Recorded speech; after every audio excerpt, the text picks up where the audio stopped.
I'm calling this meeting to order. It's 7 o'clock. Thank you, everybody.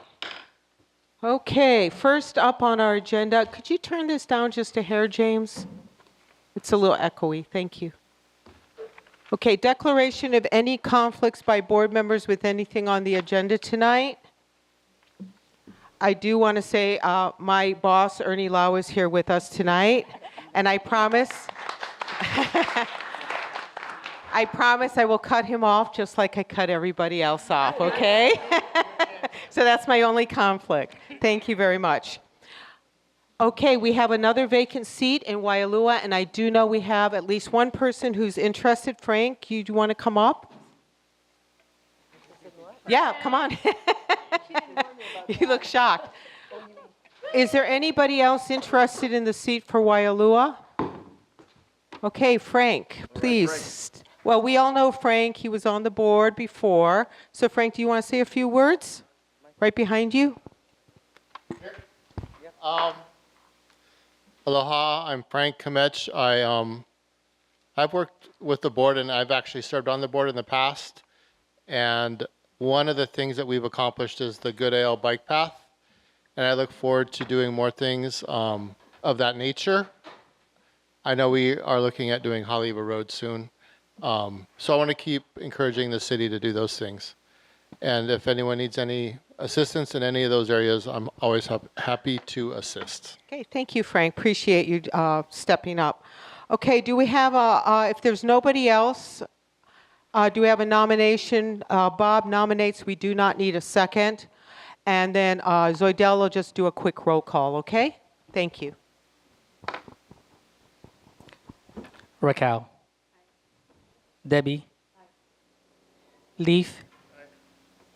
Denise. Aye. Mike's not here yet. Maka. Aye. Mark is not here. Cheryl. Aye. Charlene. No. Charlene, yes. Hi. Erica. Yes. Bob. Hi. Mike Lyons. Hi. Blake is absent. Kathleen. Aye. 2, 4, 6, 8, 10, 11. Ayes unanimous. Congratulations, Frank. We'll take a very brief recess so he can swear you in, okay? Okay, calling the meeting back to order. Okay, next up we have the Honolulu Fire Department. Good evening, everyone. My name is Kalu Wolf, captain on duty tonight at Waialua Fire Station. Here to present the incident statistics for the month of February last month. We had 1 structure fire, 1 wildland brush fire, 1 nuisance alarm, 0 cooking alarms, 3 activated alarms with no fire. In regards to emergencies, we had 46 medical emergencies, 1 motor vehicle collision involving a pedestrian, 3 motor vehicle crashes, 3 mountain rescues, 1 ocean rescue, and 2 hazardous materials incidents. As far as our fire safety tip for the month, March 2025, it's about smoke alarms. Smoke alarms are crucial for saving lives and play a key role in a home fire escape plan. When installed properly and maintained correctly, they provide early alerts, giving occupants a chance to evacuate quickly.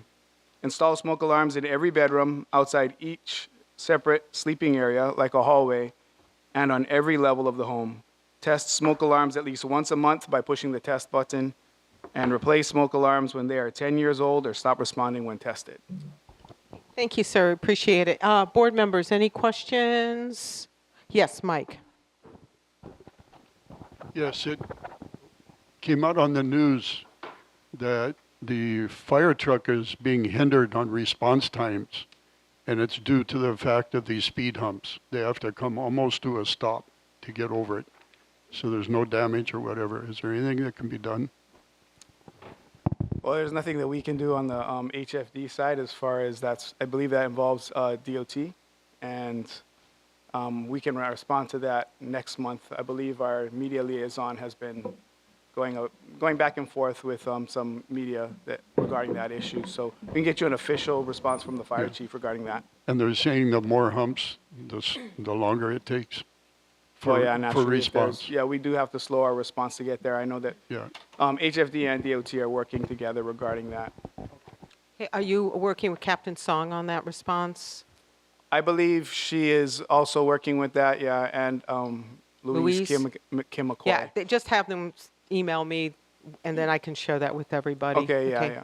Thank you. I believe Louise has a response that she's been giving out from. Okay, I can Chief reach Howell. out to her too. Okay. Thank you. Community, any questions for HFD? Okay, thank you very much. Nice to see you tonight, You're sir. welcome. And do we have HPD out there? Ah, there he is. Nice to see you, sir. Hello, good evening. Lieutenant Ramel Baisal with the Honolulu Police Department, Wahiawa Police Station.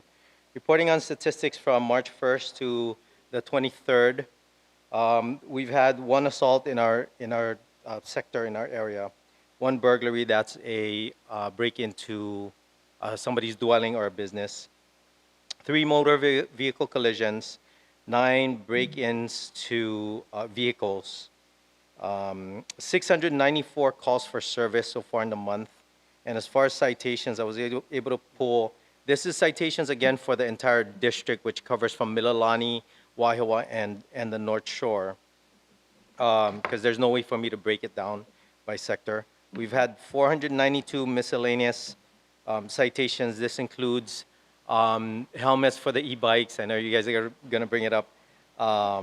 Driving without license and such. Equipment violations for vehicles. 456 moving violations. That includes speeding, running red light, running a stop sign. 170 parking violations. For our safety tip, it's still spring break for some schools. So some of the safety tips that we have is, of course, please talk to your children on how to be responsible. People, teens, or adults. Stay safe. Remind them to prioritize safety, whether they're traveling or staying at home. Communicate their plans. Encourage them to inform a trusted adult or a friend about their plans, including where they'll be or who they'll be with. Respect the rules and laws. Emphasize the importance of following rules, whether they're at home or in a different location.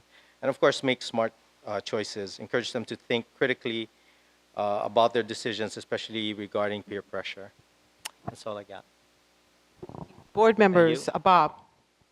So I read in the paper 2 things. One about kids 16 and under can't ride electric bikes, and the other one is that no more wheelies out on the highways.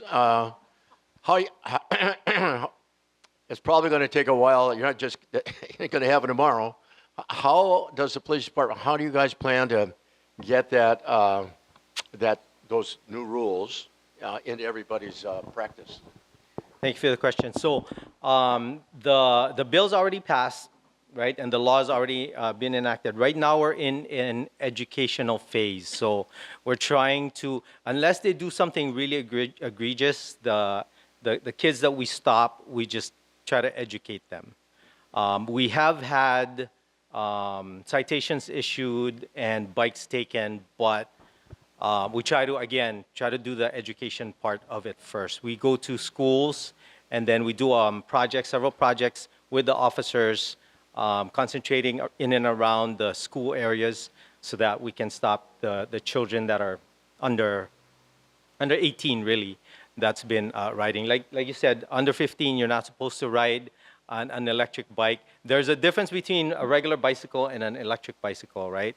And then there's so many different types there's like 3 different classes of electric bikes. And then once it goes past that, there's like a couple different types of mopeds.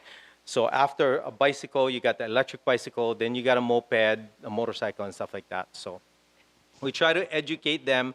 I know it's a lot to take in, but we try to educate each person that we stop on the laws and the regulations regarding e-bikes. If you have a flyer or anything, email it to me, and I'll make sure to circulate it. Will do. Okay, thank you very Yeah, much. we haven't gotten an official HPD one, but yeah, I'll get that to you.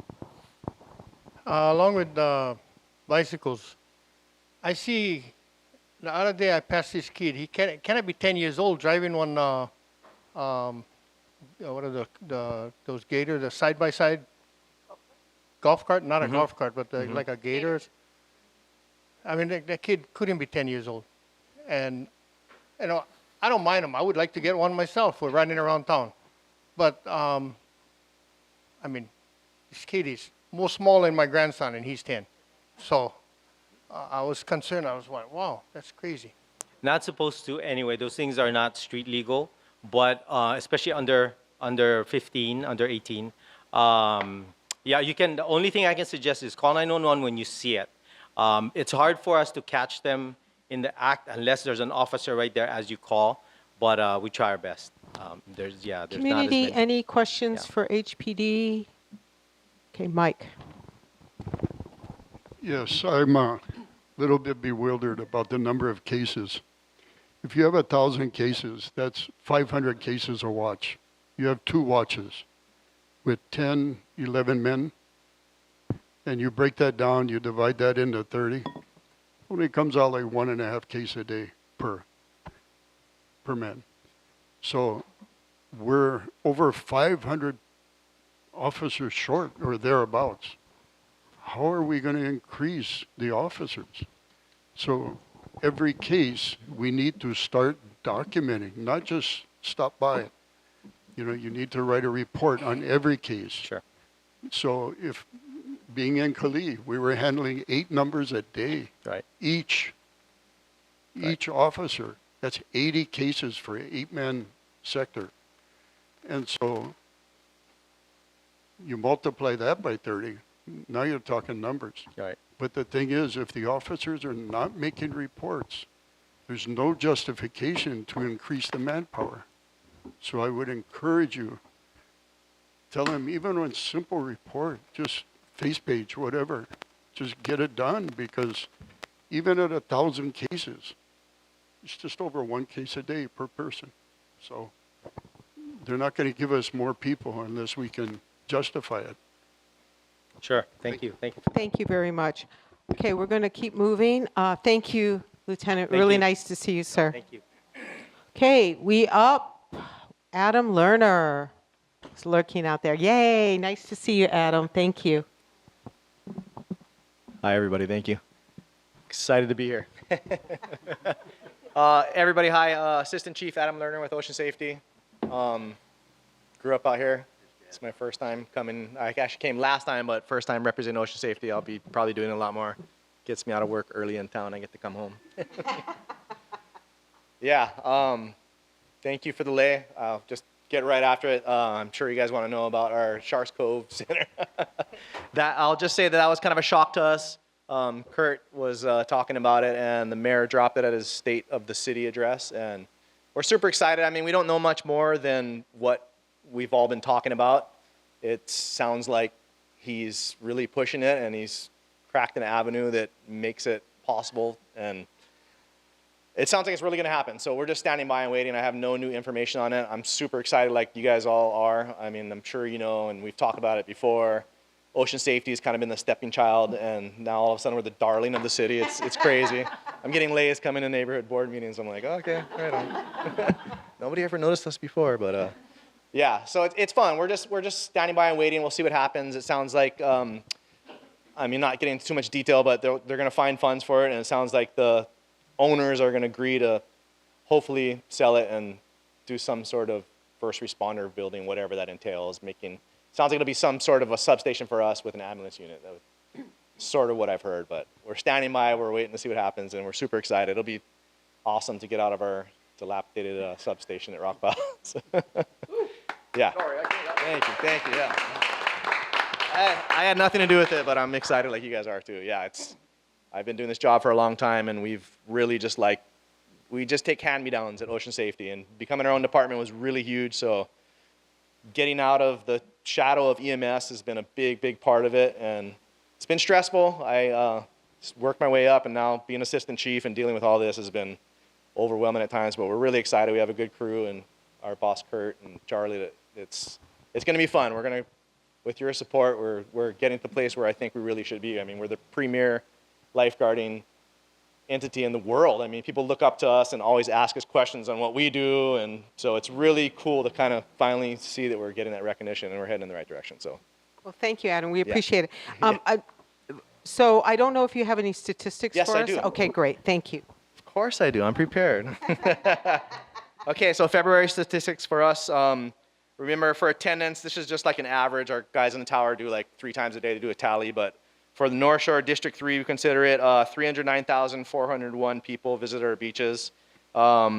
We did 49,642 preventative actions. That's when, I'm sure you guys know, that's when we talk to people. And that's our main goal, right, for ocean safety. If we're doing a rescue, I tell my guys, it's not necessarily the greatest thing. It's a lot of our job is preventing stuff from happening. So we're out there talking to people. So if we talk to 50,000 people, that's great in a month.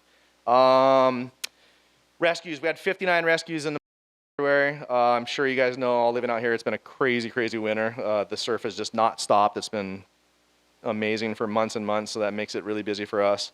59 rescues in the month. First aid reports could be anything from wrapping up a cut to something major, going in an ambulance. No drownings, thank God, and 8 surf accidents.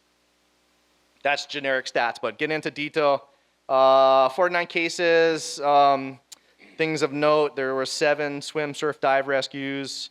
There was 1 power vessel assist. Sharks Cove has been a hot spot for us. We've combated that by putting a unit with 2 people in a truck there. And another thing, we've historically been severely understaffed over the years, so it's hard for us sometimes to add a position, but we just decided to go for it, and we try to cover with overtime. But that's been working out really well. Sharks Cove, for those of you that live in that area, it's oh man, I don't know what to say. I wish that place didn't exist, kind of, but it's very hard. So having someone there, back when I used to work as a lieutenant out here, I used to sit there in a truck, and it's just like you could be at 3 tables and someone would drown at Sharks Cove, and you're 100 yards away. So it's really hard for us to deal with. Our future plan, hopefully in the very near future, we're going to add maybe a tower there. That's our goal by the end of the summer, so we'll see what happens there. But yeah, we had someone get swept up the rocks over there. That's not uncommon. And you guys know how the rocks there, if you get swept up the rocks, it usually doesn't end pretty. So when I say we didn't have drownings, that doesn't mean that we didn't have a couple CPR cases. We had 2 CPR cases this month, so the person obviously lived. We had it at Turtle Bay, fronting Roy's. That's another area that we've tried to address over the years, and we've been working in the last few years with the resort out there. They've wanted us to put a tower there for a long time, so that's another hot spot that we've tried to deal with. People jumping over there and get swept out all the time. And then we had 1 CPR case at Ehukai Beach Park. Couple C-spine cases, but other than that, just generic stuff. Okay, great. Thank Yeah, you very and that's much. the month that we had. All right. Board members, yes, Maka.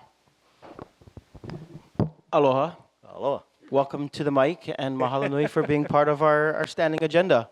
I've heard that if you hire the mayor's son, you might get some, some good stuff on your... It's all fake, bro. It's all fake. Well, with that, have you seen an uptick in interest, and has that show been helpful, a hindrance, It's very interesting. I'll leave it at that. I mean, you guys have probably watched it. It's super glorified. I mean, some of the stuff on there I can't watch. Like my wife and kids watch it. And I'm like, oh, because like we don't look at girls all day with binos. There's no like love triangles going on at work. I mean, maybe there is, but yeah, no. I don't know if we've seen any interest. We're actually running a recruit class that starts on April 14th.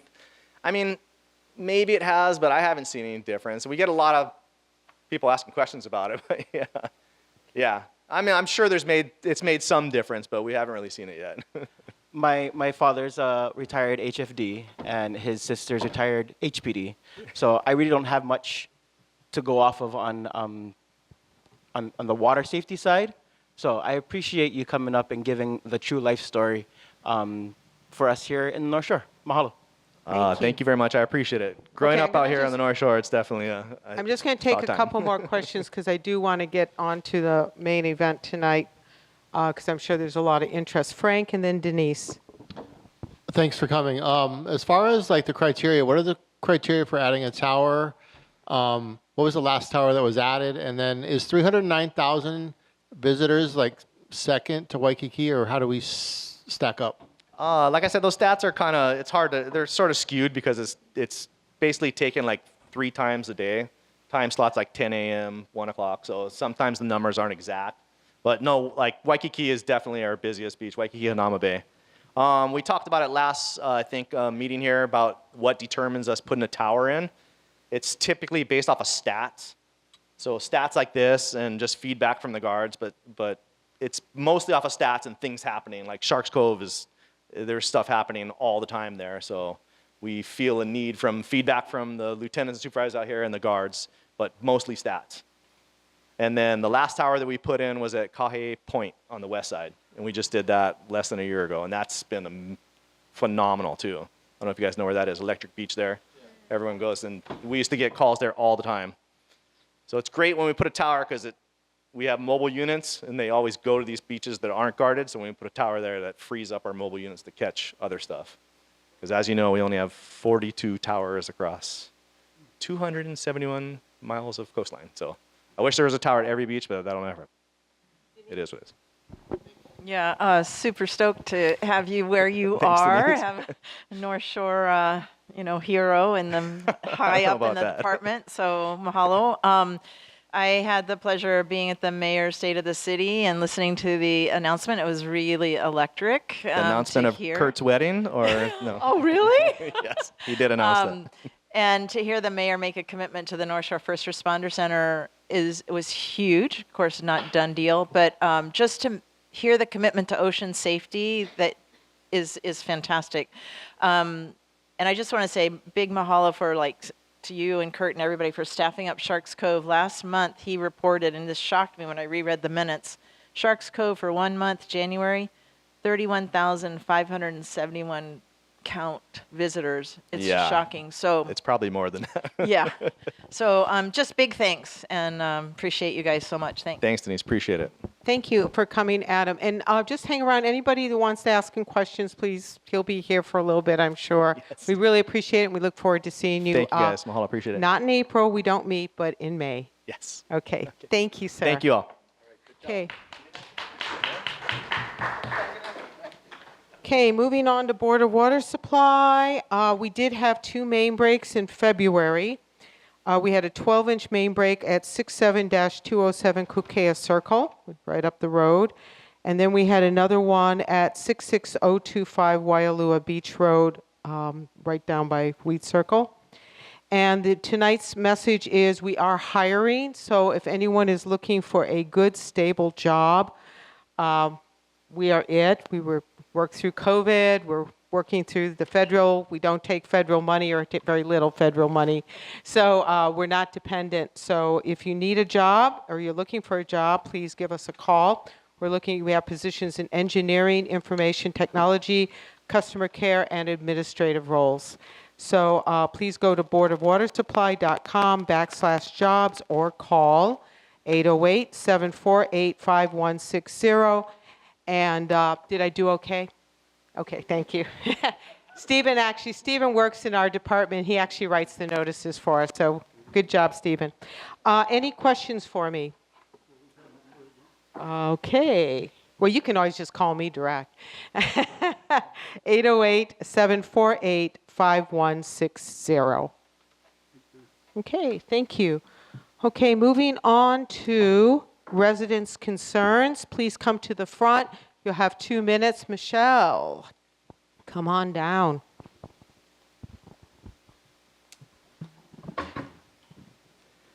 Good evening, everyone. I'm Michelle Casimiro, Student Activities Coordinator for Waialua High and Intermediate School. Like all schools, we are now in the home stretch for the school year. So with that, the following events are closing out March and occurring in April. This Friday is our senior night for our girls flag football team. And that is after our girls play Pearl City at 7:30 p.m. So if anybody wants to come out, come. I'm so excited about that. Next week, Tuesday, there will be a blood drive at our gym parking lot. On Wednesday, April 9th, we're holding our in-school career fair with a lot of special guest speakers, and a resource fair that will be filled with reps from some of our local universities, various trades groups, banks, other businesses, military, fire, police, medical, etc. We are really looking forward to this for our students. And then on April 18th, we have our junior and senior prom over at the Hyatt Regency Waikiki.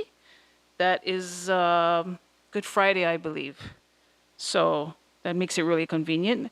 And to give everyone advance notice, our graduation, because we are recessing in April, our graduation will be held on Saturday, May 24th, 5:30 to 6:30 p.m. on our field.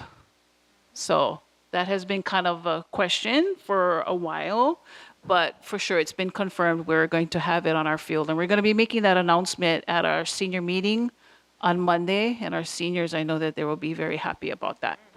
So that's it. Thanks, Thank you. Michelle. Thank you so much. Appreciate. Larry.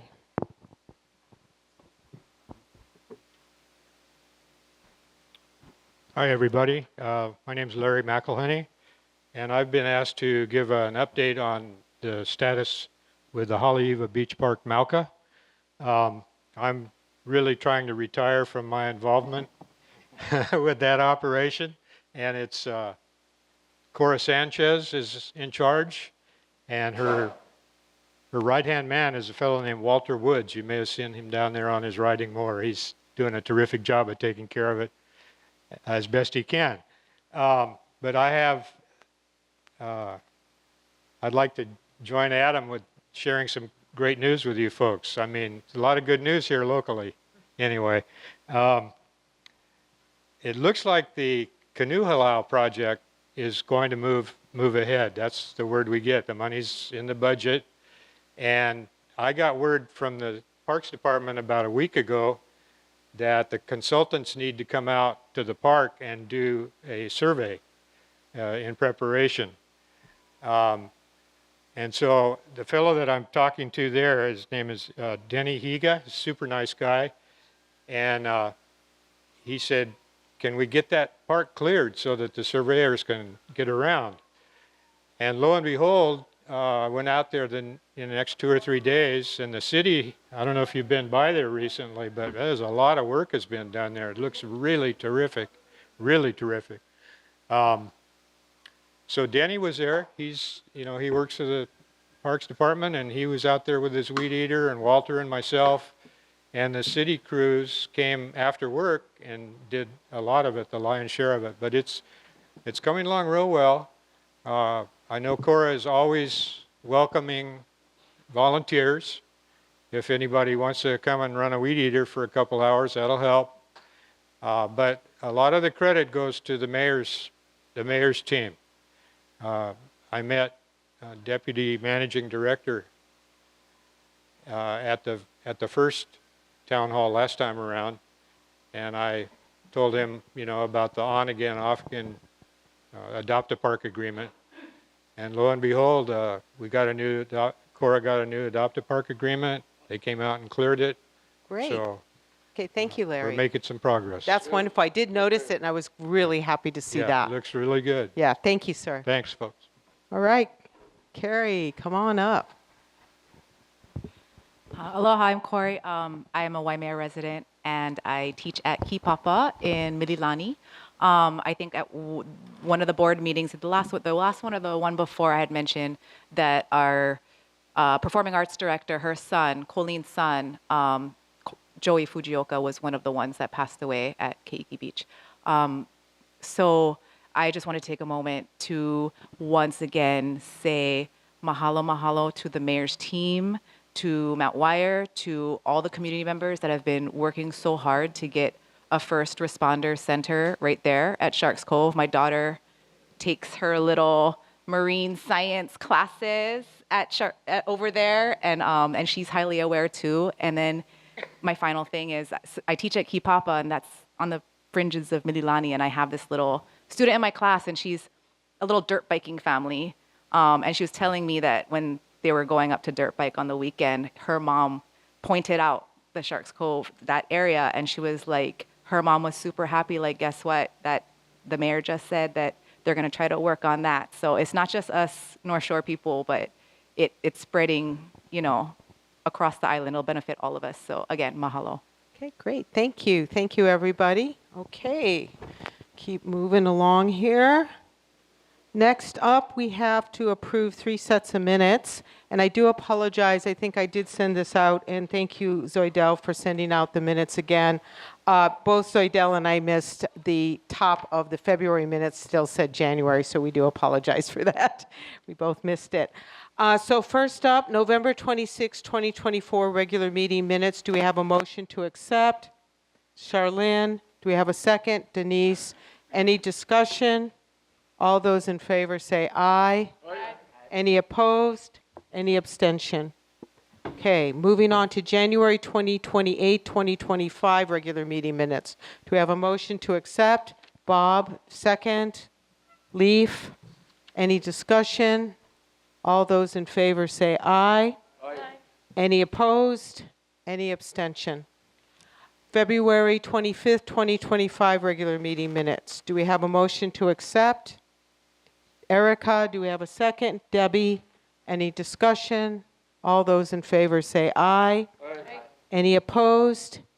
Any abstention? Thank you, guys. Appreciate that very much. Okay, now we come on, and we have with us tonight Dr. Babcock. Thank you. We're getting a little nervous there. Did you get stuck in traffic? No. We were wondering where you were. So the first up will be sewer rates. As you know, most of us don't have sewer up here. So he is going to keep it nice and tight for us. We only have one little section that has sewer, the Pa'alakai area. So go ahead, sir. It's all yours.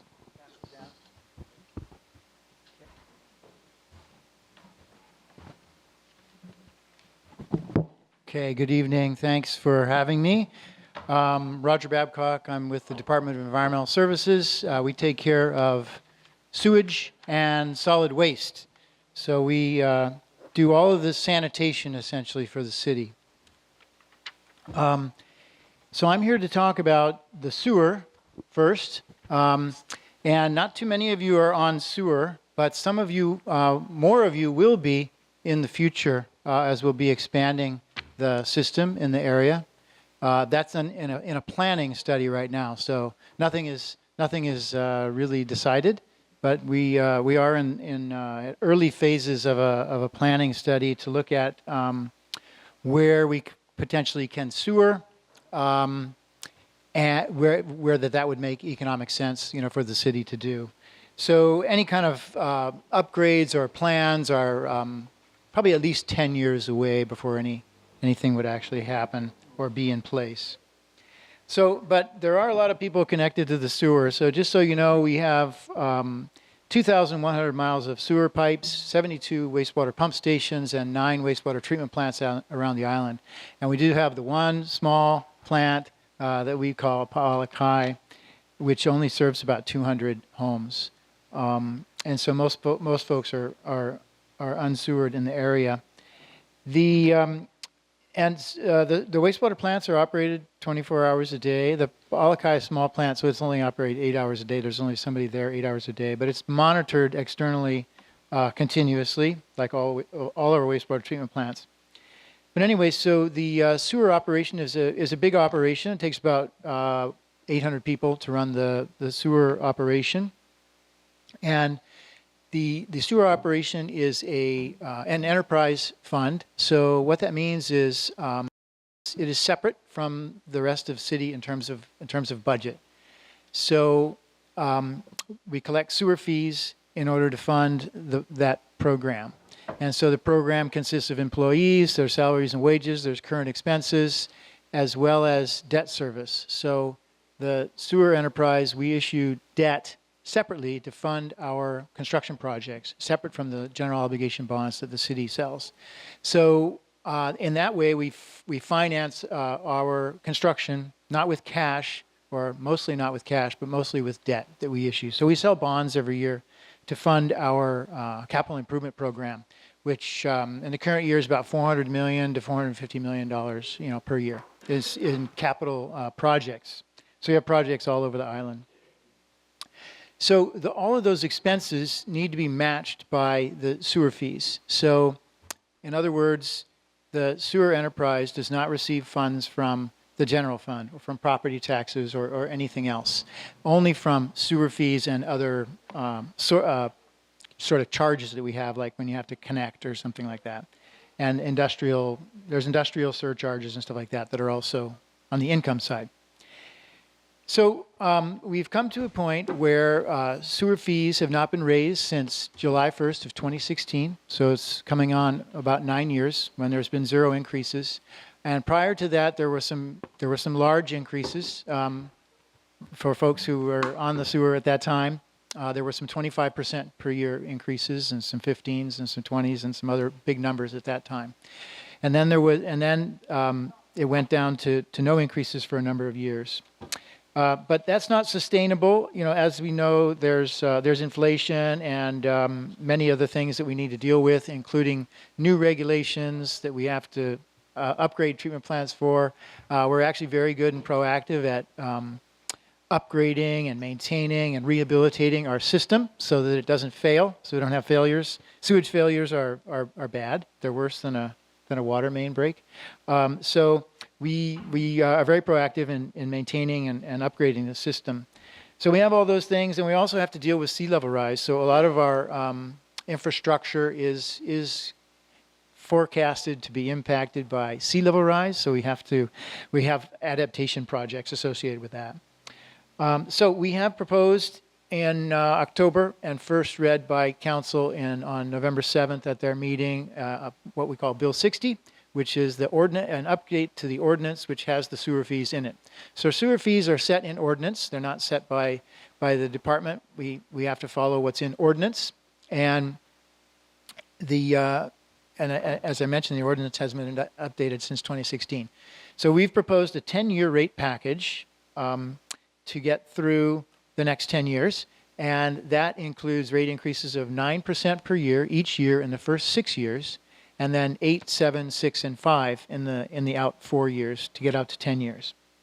The reason for doing that is it gives people some certainty in a way, because we know what's going to happen over that time period, and nobody's going to come back to you in 4 years from now or 3 years from now and say we need to raise rates again. And the other reason is that we have a very, very large set of projects that we have to finish as part of what's known as the 2010 consent decree.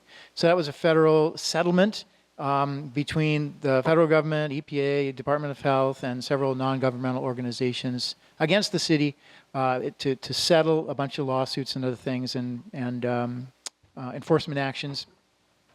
And it was given 25 years to finish. So we have until 2035 to finish all the projects and stuff that's required in there. And so this rate package does go to the end of that time period so that work would all be done without having to come back to the residents again. So just real briefly, you can read about, there's some handouts here, and I gave you guys handouts. All that information and more is available on our website, honolulu.gov/ENV. There's lots of information about rate packages, presentations, and all kinds of stuff. But there's 2 things we're changing. One is we are changing the fee structure. It's a little bit complicated, but basically right now and in the future, your sewer fees are based on a base charge and a volumetric charge. So your water bill is based almost entirely on volumetric charge, how much water you use. The sewer fee is about 75% based on a base charge, a fixed amount each month, and only about 25% is based on how much water you use. So in order to promote water conservation and sustainability and the value of water, what we've proposed to do is change that balance to more like 50-50. So essentially, for a while, the base charge will not increase, but the volumetric charge will increase in order to achieve the 9% increase in revenue that we need to meet our needs. And so that will give customers more control over their bill. So what that means is saving water is more valuable than it is today. Water is, right now, the volumetric charge is quite low. So it's going to increase, and the base charge will stay the same. So that will benefit folks who use less water, and to use less water will impact your bill more. So that was done as an equity and a fairness issue. And the other thing is we've introduced a customer assistance program, which we've never had before, which would allow lower income folks to qualify for a reduction in their base charge of $20 to $25 a month based on being at or below 80% of the area median income for the household. So those are two big changes that we're doing with respect to the bills. That's the rate increase, and I'd be happy to answer any questions about that.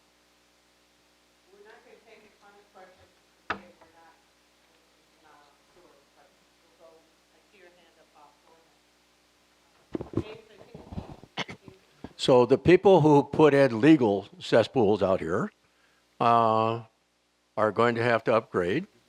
And if we start getting sewer fees for the labor, what'd you say, 800 employees? Anyway, I asked a neighbor, what do you think about getting a sewer fee? Say, are they going to pay for when I pump my cesspool? Somebody going to give me a reimbursement? If I'm going to reimburse them for services that I'm not getting, are they going to reimburse me for services? And I'm sure the answer is no, but just so you'll know, for some people, there seems like there's an inequity in the logic that flows through that. But the big question, of course, is the design criteria as it relates to global warming, and what are you going to do with Sand Island facility when the glaciers melt? Yeah, so thanks for the question. So the first one, I think I understand that folks are concerned that when a sewer comes, they would still also have to maintain some other system on their property. Is that what you were saying? He currently has a legal cesspool. Correct. They were put in a long time ago. Yeah. And if he has to start paying a sewer fee, he's not getting any sewer services. He has pumping expenses.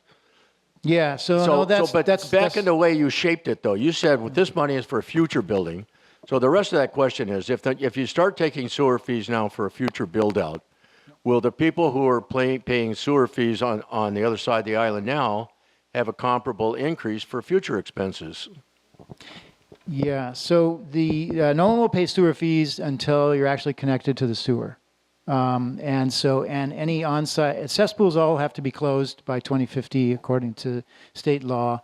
And at that point, they'll either upgrade to their own on-site system that's approved system, not a cesspool anymore, typically a septic tank and leach field or an aerobic treatment unit and leach field. Or some folks will have a sewer come to their house before that. When that happens, you'll be connected to the sewer, and only folks who are connected to the sewer pay sewer fees. So in terms of those construction projects to bring sewers and or connect homes or any other thing that the city would do, that's all paid for by our capital improvement program funds, which are paid for by everyone, essentially over 30 years that it takes to repay the bonds. So we're all paying for it. Those who get new sewers are only paying for it, but also everybody else is also contributing to those charges. With respect to Sand Island, we have so I think you're talking about sea level rise and what will happen there. So we've planned for that, and everything at Sand Island that's being built now, and including a wall around it, is at 16 feet above current mean sea level. So that accounts for at least 100 years or more of sea level rise, and as well as on top of that, storm surge and storm runoff, all factored in there together, and still to have 1 or 2 feet of freeboard available. And that structure can also be in the future. It can be elevated. It can be increased in height. It's a very substantial wall. Thank you, Roger. Frank. If I do have a new septic system, and if the sewer line comes by my house, do I have to tap into the sewer line, or can I keep my septic system? Yeah, thanks. That's a great question.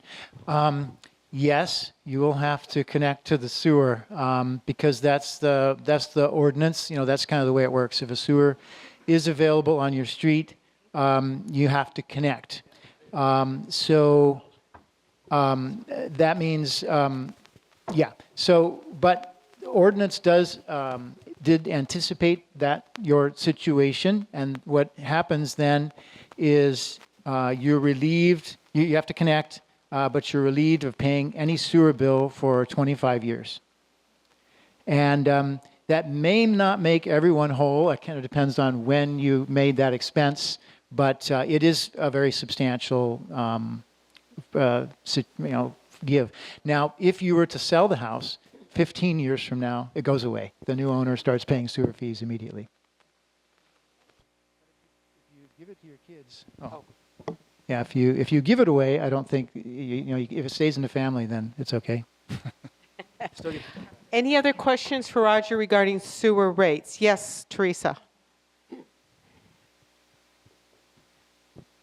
And Teresa, I will brag, she sits on the Mililani Mauka Neighborhood Board, and her daughter is actually interning for Rep. Peruso. And so thank you. Welcome, Teresa, for coming. Thank you. Is there a remedy or even a thought with regards to homeowners who are in condos, larger townhomes, or what have you, where the association pays the water bill, but that association staff or whomever may not be so cognizant of making sure the water leaks that are on property get fixed immediately, waste of water, using sprinklers when it's not necessary. They don't have a buy-in to, lessen the use. Is there any remedy for homeowners that we can go to the board to insist or do inspections or to force property managing agents to ensure that they are rectifying leaks and things of that matter? Thanks, Teresa. Yeah, thanks. There isn't anything that I'm aware of with respect to that. I think it would be the homeowners. I guess there may or may not be an AOAO. If there is, then there'd be board members and stuff like that you would go to, and try to have them be aware of the costs and make sure that they do something to reduce or try and at least promote reduced water use or water conservation to save everybody money, right? That is the challenge with those kind of living arrangements. It's kind of like it's one of the reasons why we don't have, for example, just flat water bill or sewer bill, is because then you just use as much as you want and you just waste it and you pay the same thing. So that is a challenge, and I'm not really sure the best way to address that challenge. Well, maybe you and Ernie can come up with something, because we have the same issues as you know, Roger. And Stephen over here really works very hard with AOAOs to try and resolve that. So that's a great question, Teresa. Thank you. I know we've worked together on many of her leaks. If there are no further questions yes, sir, really quickly. Thank you. Thank you. I heard you refer a couple of times to global warming and sea level rise. So first I have a question, and relative to how you answered, I may have a follow-up question. How much is, in quotes, carbon related to this problem of global warming and sea level rise?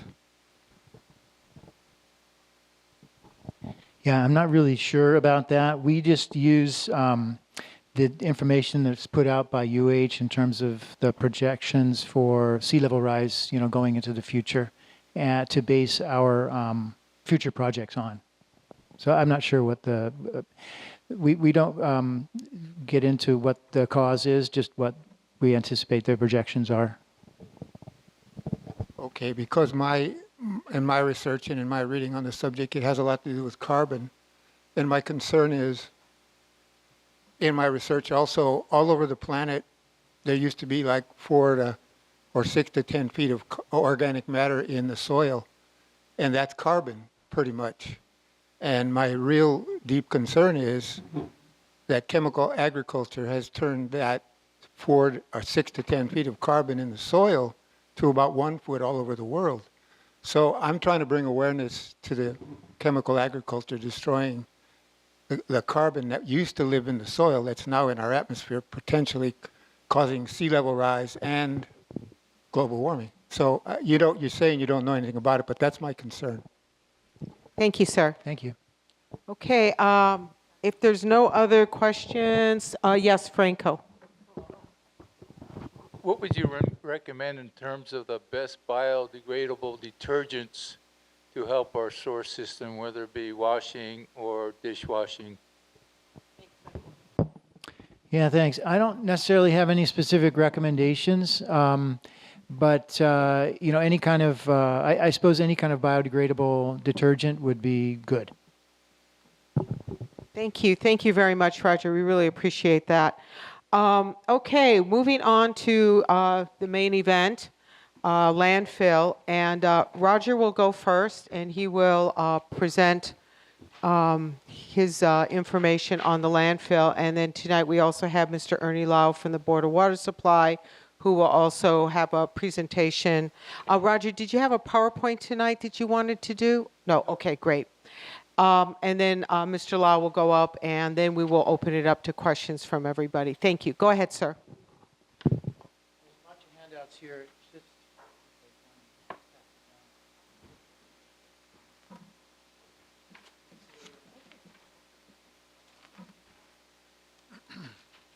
Okay. Good evening again. Roger Babcock, Department of Environmental Services. We take care of refuse. So we take care of refuse for the whole island. We don't collect everywhere, the whole island, because we collect from all single-family residents, and so we have the three-cart system, the gray, green, and blue. So we collect all those. We collect from a very limited number of multifamily residential, but nothing commercial. Waikiki, hotels, businesses, restaurants, that's all private collection. So there are private haulers. However, all the waste that's collected does come to the city, all waste, even though we don't collect it all. So what that means, we have to do something with the entire waste stream. And as I think most of you probably know, the gray cart material goes to H-Power. And at H-Power, the municipal solid waste is converted into ash and electricity. And the main reason it's there is not for the electricity, it's for the volume reduction of making rubbish into ash. So the volume of ash resulting from rubbish is only 10% of the volume of the rubbish. So what that means is you need 10 times less landfills if you make ash instead of burying garbage. So anyway, so that's what we do. That's part of the program. So you got H-Power. The ash from H-Power has to go into a landfill. There are other things that go into the landfill as well, but more than half, or 60, 70% of what goes into the landfill and by volume is ash. There are some other things that are unburnable that have to go to the landfill. And so, but also the interesting part of the landfill is that it's really two landfills. They're conjoined together, but they're completely separate. Ash, we have an ash monofill. Only ash can go in that. That's the largest part of the landfill. And then there's an MSW landfill as well. So there are times, like last week, where H-Power was partly down, and we have to divert some MSW to the landfill. What is MSW? Oh, municipal solid waste. So that's rubbish, municipal solid waste. So we have to have both. So we do have an MSW side part, active landfill, and the ash landfill. And it's permitted that way. A little bit of history there. The Waimanalo Gulch landfill has been in place since 1989. Prior to that, the previous two landfills were in Kailua area, Kapa'a and Kalaheo. Before that, there was a Waianae landfill, and there have been numerous other landfills all around the island. There used to be landfills in town. There were landfills out here. The Kawailoa, where the convenience center was a landfill. There were landfills up in Wahiawa and in Schofield and in the past. But anyway, so the current landfill was originally to be operational for maybe 15 years or so. The valuations for siting the next landfill started in the early 2000s, or maybe even before that. There were multiple attempts to site a new landfill over the years. None of them were successful. The most recent extension, well, I should say, Waimanalo Gulch was built in 1989. It was expanded once in 2012. And so that it was 100 acres initially, another 100 acres were added. So it's a 200-acre landfill today, and it hasn't been expanded since. But a permit has to be renewed. So there's an operating permit. There's multiple permits, but there's an operating permit that comes from the Land Use Commission. It's called a special use permit.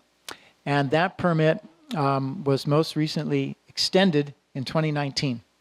And as part of the extension, it had two conditions. One is to name a new landfill site by December 31st of 2022.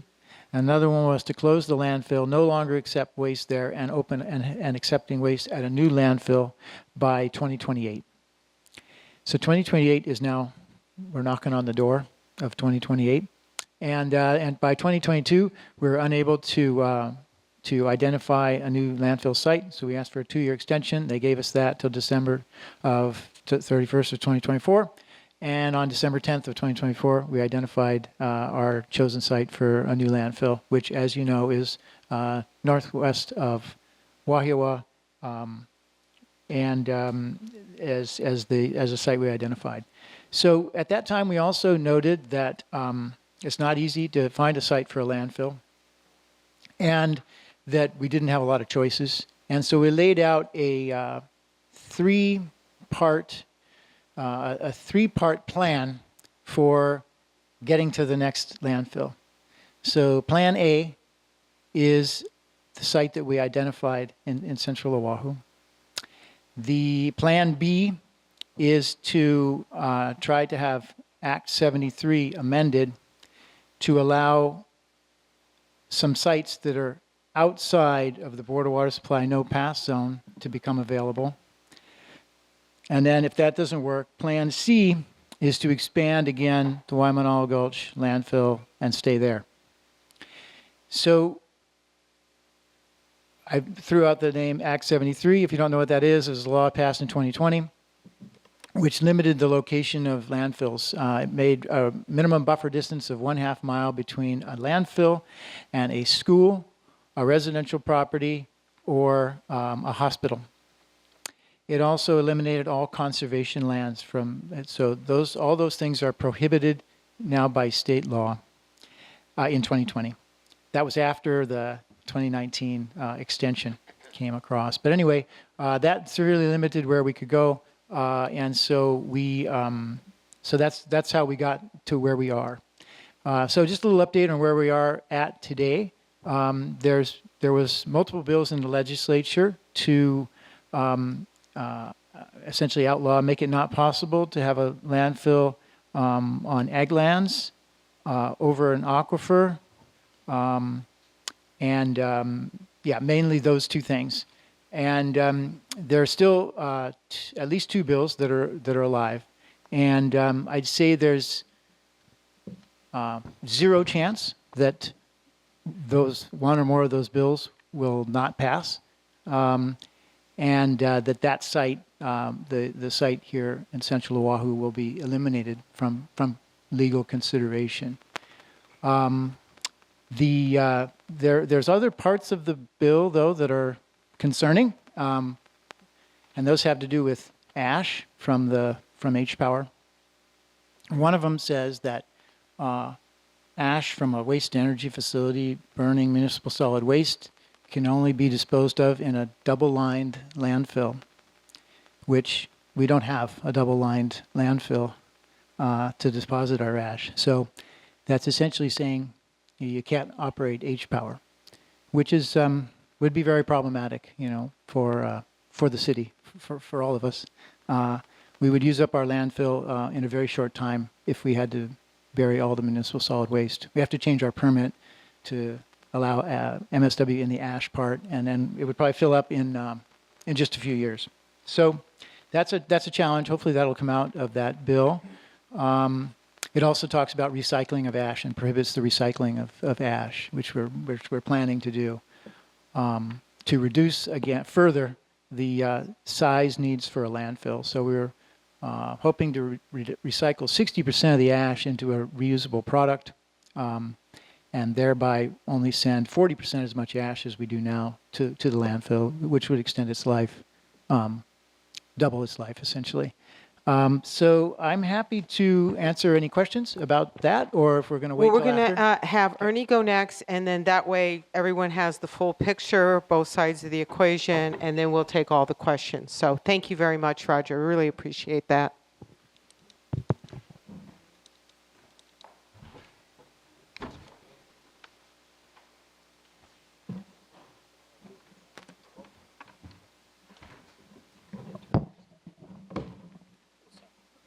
Aloha, everybody. Can you hear me okay? Turn it up a decibel. Okay. How's that? I am not going to be able to face you. I need to kind of face this microphone. So I have a short presentation. I'll try to go through it really quickly, but there are handouts or hard copies, so I won't cover every slide in depth. Anybody need a handout?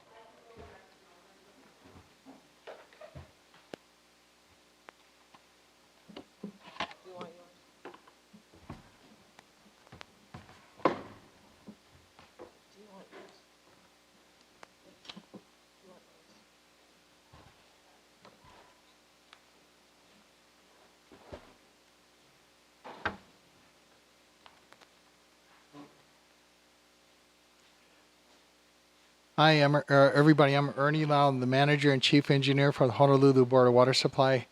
I guess I've been a manager now for 13 years. It's been a great honor to serve our community, to protect our water, and to make sure that when you turn on your faucet, you have safe drinking water 24/7. So just talking a little bit about landfills, Kawaiola, Water for Life, that's our vision. Every day we have to produce about 145 million gallons of clean, fresh drinking water to supply the needs of nearly 1 million people on this island. The request that Roger has talked about, I guess it started in the early 2000s, but back in 2022, Dr. Babcock, and I must say this because if I don't, I'll forget. I do have the highest respect for Dr. Babcock. Roger, head of the director of the Department of Environmental Services. He handles our wastewater and our Opala. And I'll just say that Opala is a community-wide issue. We all generate that in our daily lives. And I know that is a difficult problem to deal with. But the solution requires, I think, everybody to work together. The other thing I want to say, too, is I have the highest respect for the mayor. Mayor Blangiardi. However, on the siting of a new landfill above our freshwater resources, I must respectfully disagree with that position. So in November 2022, Dr. Babcock approached us with wanting to seek our feedback on 6 potential sites. And because they had done a landfill siting study, had a landfill advisory committee convened to get stakeholder input from the community, and they came up with 6 sites. All 6 sites were over our drinking water aquifer. So basically I said, no, that's not a good idea. And then in 2024, in December, the press conference, where the Wahiawa Helemano area site was revealed, I looked at that site and I realized that actually that was one of the original 6 sites that I had disapproved 2 years earlier. So I just issued a letter to Dr. Babcock, just kind of reminding him of our position and our concerns about the landfill site over our drinking water aquifer that actually helps to support this whole community here in the North Shore. Some key points to remember here. We are 100% dependent on groundwater, water from underground aquifers. We are blessed by Ikeakua, who allows the rain to fall over the Ko'olau and Waianae mountains. And that helps to percolate down to the porous volcanic rock. Our volcanic rock that forms our island is also very porous, and it allows water to seep down through it like a sponge. Landfills contain contaminants that can enter groundwater if it leaks from the landfill. Landfills, once constructed, are permanent facilities. There are not many times when landfills actually get relocated. I can only think of one instance in Hawaii, on Kauai, where I had the honor of serving the water department there in Kauai for a number of years. After Hurricane Iniki, there was a lot of debris from the hurricane. They temporarily put it in Anahola. And from Anahola, which is only a temporary site on Hawaiian homelands, they had to actually relocate it to Kekaha on the west side of Kauai. Preservation and protection of our pure groundwater resources are essential, really, to ensure that we have water security for our future and for generations to come. So these are key points I'd like you to remember.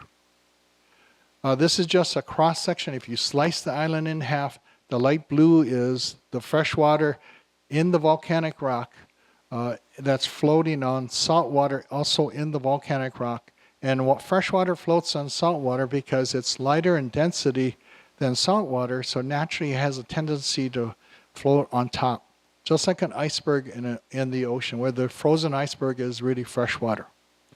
We are fortunate in the coastal areas. We have something in yellow here called the caprock, basically sedimentary deposits along the coastlines that's less porous or less permeable than the porous volcanic rock. On the island, we are blessed on Oahu. This is a map from the Commission on Water Resource Management, State of Hawaii, and it basically identifies that what we can possibly get out of this fresh underground aquifers island-wide is almost 400 million gallons of fresh water every day. Doesn't mean every drop is developable, but that is what they call the sustainable yield. And this is just some data from the EPA, different studies they have done through the years, and also the USGS. Basically, all landfills eventually leak into the environment. Landfill liners systems can fail. Fate and transport of leachate in the environment can create potentially serious environmental problems.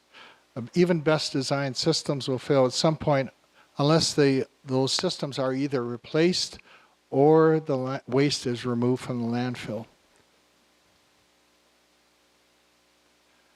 This is actually some data from ENV on what they found in landfill leachate. Leachate is simply, as rain falls over the landfill, that water percolates or seeps down through the landfill itself, and it starts to pick up contaminants from the Opala. Then that leachate is collected because it is full of contaminants and disposed of each year. And at Waimanalo Gulch, I think the estimate there is about almost 4 million gallons, 4 to 5 million gallons a year, depending on the amount of rainfall. One point to remember here, and that's a focus on the leachate ash. That is what they're finding in those test results. The Waimanalo Gulch location is a drier part of the island. I grew up in Waipahu, Ewa. A lot less rainfall than in Waihewa, Helemano area. So basically, our data seems to indicate that the rainfall comparing Waimanalo to Helemano area is like twice the rainfall of Waimanalo. So that means potentially more leachate to deal with, which is contaminated rainwater. And these are just some of the contaminants there. We also got information on PFAS. Everybody heard about PFAS, or forever chemicals, per and polyfluoroalkyl substances, something that is man-made fluorinated compounds from the 1940s. There are over 14,000 of them that was created through the years, and it's like used in all kinds of stuff. It's ubiquitous. It's everywhere. So the Opala going into the landfill will probably contain PFAS, different types of PFAS chemicals. And this is just studies done in different locations, in different countries, and what they found in terms of PFAS in nanograms per liter or parts per trillion. This is actually looking at two PFAS chemicals. Anybody saw the movie Dark Waters? I know some of us just saw that movie up at Waihawa this Saturday. Dark Waters, they focus on what they call the C8 and older PFAS chemicals. PFOA and PFOS have 8 carbons in their chain. So they're like the C8 chemicals, PFAS. EPA just last year set some new drinking water standards where if you exceed this, you cannot serve that to people at 4 parts per trillion. But you look at the highlighted yellow numbers below them, this is what the different studies found in terms of PFOA and PFOS in various landfills in different countries, including the US. And this actually is local information. This is actually done by a field study done by our State Department of Health last year, released last year. Dr. Roger Babcock did this study. He's since retired. But he looked at landfills. He looked at wastewater, wastewater biosolids. He also looked at landfills across the state. And then he examined the PFAS contamination at Kahului Airport on Maui and also the Red Hill PFAS concentrate liquid release back in 2022. And just looking at the landfill data for PFAS chemicals, and you can see in one sample from the Waimanalo Gulch landfill, this is actually Waimanalo Gulch data. The leachate contained a number of PFAS chemicals at very high levels. Remember PFOA and PFOS, the drinking water standard is 4 parts per trillion. But look at these numbers up here. The other sample of PFAS, and also looking at ash, although Roger, I don't know if this is bottom ash or top ash or the fly ash, but he sampled the PFAS. Dr. Babcock took samples of the ash and then found a number of PFAS chemicals, and they are at quite substantial concerning levels. Oh, yeah, sorry. It's been a long day. My apologies, Roger. Yeah, Dr. Brewer. Roger, he's also a Roger. Roger Brewer. Roger Babcock. Yeah, thank you. So the BWS no pass zone, this is shown in blue here. Basically the areas that circle the island like a lei, where there are sedimentary deposits, changes in sea level, the erosion from the mountains being deposited along the coastline. So it's a mixture of corals and sediments, different kinds of sediments. A less permeable sits on top of the basalt aquifer below. These are the areas that we suggest if a landfill gets sited, put it in this area, because everywhere interior is a exposed potable aquifer, freshwater aquifer, that may be covered by hundreds of feet of soil.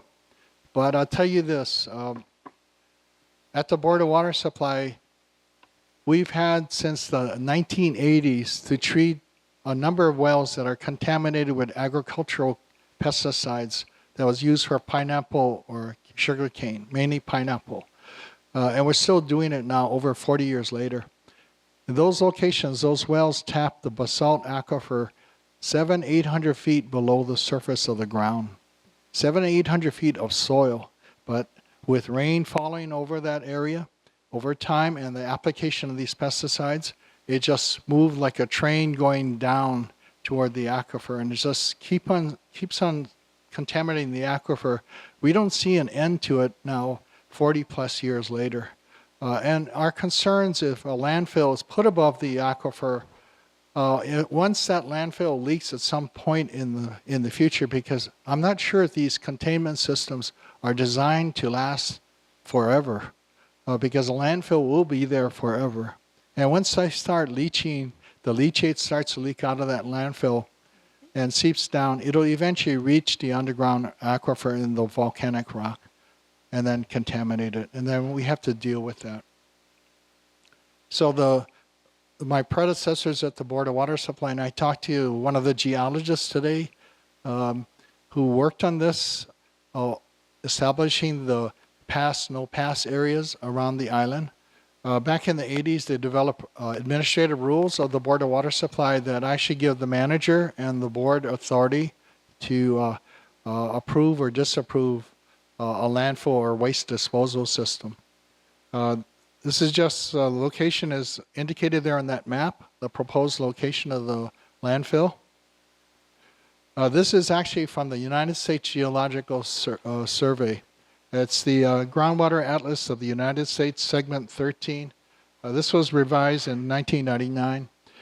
The blue arrows indicate general flow directions in the underground aquifer. And you can see right now in the Schofield and right in the middle of the page, there's a number 275 highlighted in blue. That means in the Schofield area or Waihewa area, the groundwater elevation above sea level is about 275 feet. There is something on the sides around Waihewa that helps to retain the water back. So freshwater levels build up to high elevations. But you go down to the Pearl Harbor area, it drops down to less than 20 feet above sea level. So what they think, and I agree, is that generally the water is spilling over from Waihewa, the Schofield area, which is a high rainfall area on this part of the central Oahu. The water is actually spilling over underground, over some maybe barriers or dikes below the ground that nobody really has identified clearly, but it's flowing in those general directions to the north Oahu, North Shore Oahu, North Central Oahu, Mokuleia, Waialua, and Kawaiola, anyway, I'm sorry, that's a brain fart. but also going to the south, to southern Oahu, Pearl Harbor. So you put the landfill up by the line between Schofield and North Central Oahu. That water is going to tend, I think, to flow toward our Wailua wells, our Haleiwa wells. And that's my concern for the future. So it's not a great location. This is just some information on the no pass zone guidelines, which is used that we use in our rules. Basically, for the Board of Water Supply, we'd rather try to protect contaminants from entering our water resources, our groundwater resources, because prevention is better and easier than trying to deal with contamination that's in the aquifer and having to treat it and make it safe for people to drink. We don't know, given all the Opala that's in the landfill, what are ultimately all the different contaminants that are going to be there. What happens over time, science gets better. Laboratory analysis methods get better. They get more sensitive. So maybe what we couldn't detect 20 years ago, today we can now detect. So going forward in the future, what are we going to find in that leachate coming from this landfill? Remember I said that over 14,000 man-made PFAS chemicals were developed by the chemical industries. Right now, they can only test, EPA test methods in the lab can only test for maybe 75 at the most of those chemicals. So what is our future going to be? These PFAS chemicals don't break down very easily. And that's why they have the forever nickname. They don't really biodegrade very easily. They can also transform to more toxic versions of PFAS as it combines with other chemicals in the landfill. So that's our bottom line concern. Not a good idea to put a landfill over our drinking water resource. We got to deal with our Opala, but we need water for life. Ola ikawai. Mahalo.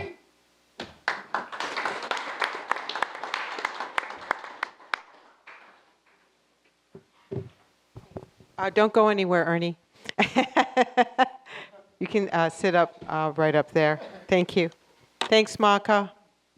Okay, thank you both, Roger and Ernie. Those were really great presentations from both of you. Really appreciate it. So we'll start with the board. Any questions from this side? Anybody have any questions?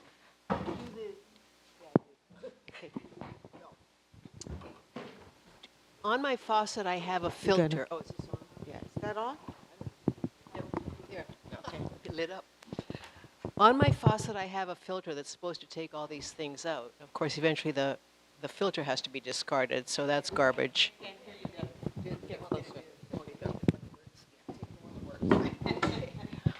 On my faucet, I have a filter that's. Get closer. Just get closer. Just hold it towards your. Do I need to be alone with it?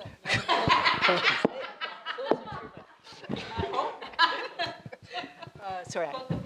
Okay, I digress.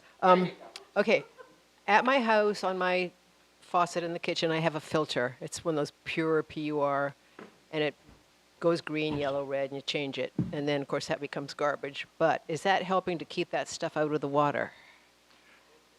You need to read the fine print on that Yeah, filter okay, very carefully to see what they say they can remove Okay. from that filter.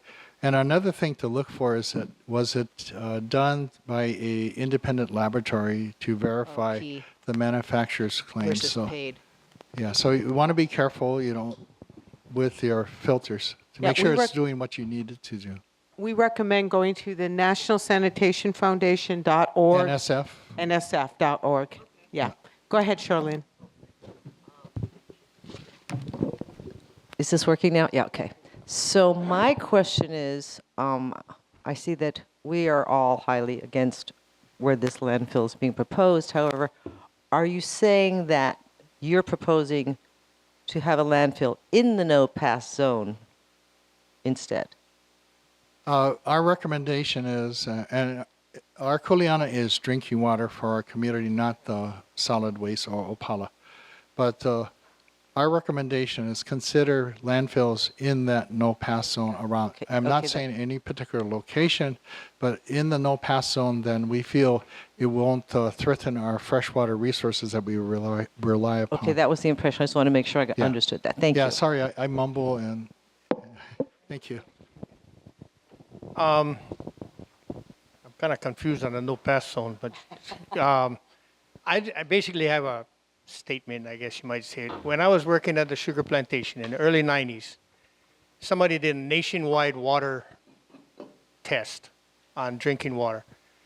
And one of the biggest wells in that aquifer was designated the best drinking water in the nation. And if we put something like that on top of there, we're putting the best water in the nation at risk. The other thing that I'd like to say is,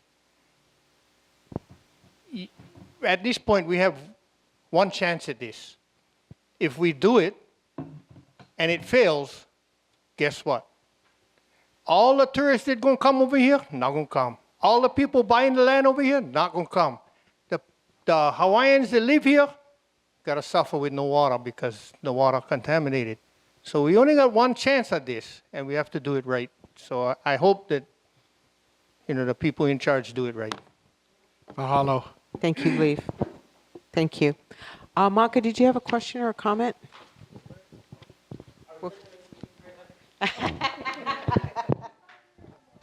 Mahalo, gentlemen. Is the ash, well, just confirm, is the ash toxic? And then, so your confirmation would be great. And then a statement, I guess, a sharing. I recently had an opportunity to go up Mauka and see with my eyes, my maka, the vastness of our aina, of Waialua. And thinking in my mind, because I don't know how the aquifers are all connected, not connected, traveling underneath, it's amazing. There's a desire to tap into that, which is a totally different subject, and take more groundwater. And what am I getting to? I'm getting to the point that up top, people are going to be taking groundwater.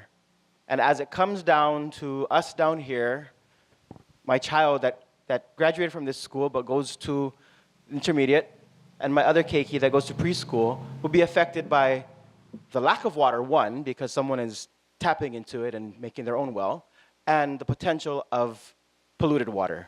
So back to my question and your confirmation. Thank you. I'll start off with the question about whether ash is toxic. Yes, ash is not edible. It would be toxic to consume. It is the residual of what you get when you burn opala. So it basically has the same constituents as opala, but in a more condensed form. But it is not a hazardous waste, so there are criteria that you have to measure with any kind of substance, any kind of waste, to determine whether it's a hazardous waste or not. So toxic means one thing. It's kind of like to humans if you're to eat it. And then hazardous waste means the way then it has to be handled. So all hazardous waste generated in Hawaii has to be shipped to the mainland. So folks like the University of Hawaii, where there's a whole bunch of research going on about Manoa, everything is packed into 50-gallon drums and shipped at about $250 a drum to the mainland. It mainly goes to Louisiana and Nevada, where they have hazardous waste landfills.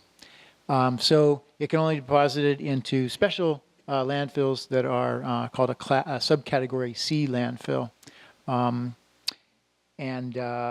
We don't have a landfill like that here. We have a subcategory D landfill, which is for MSW, and it's not allowed to accept hazardous waste. And ash, and incinerator ash is not hazardous waste. So, with respect to the other part, it's about water supply issues, and I guess Ernie will answer that. We live on an island, so there's only a finite amount of fresh water, and that's really contingent on how much rainfall falls over the island, and it helps recharge our aquifer. So the volume of fresh water will be determined by how much rainfall happens on the island.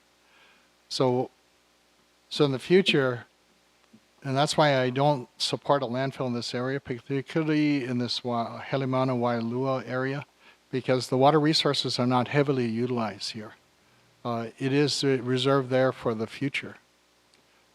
I don't know 100 years from now, what the needs of water are going to be on this island. I will be long gone by then.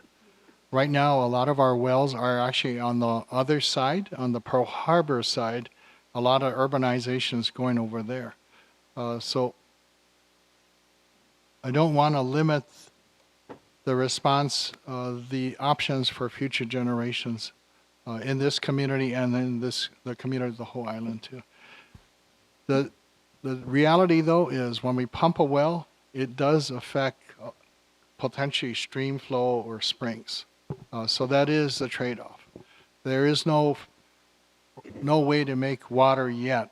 We are trying to do seawater desalination in Ewa. It's a challenging project, but that is one that is not dependent on rainfall, does not tap the underground aquifer, doesn't have an effect on water resources of the area, stream flows and springs, but it does produce brine, so we have to dispose of the brine in a way that is still good for the environment, doesn't create problems. It is going to be a challenge. I would say I would ask all of you your help in this. We can make these water resources go further and last longer is by using less. Conserving water, using only what you absolutely need and not wasting it.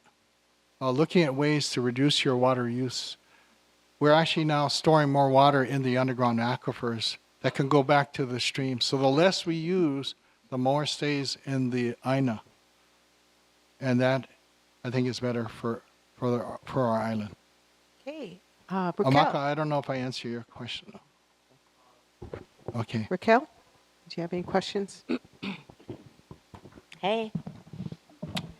Okay, I think it's more of a comment, but there is one question in here.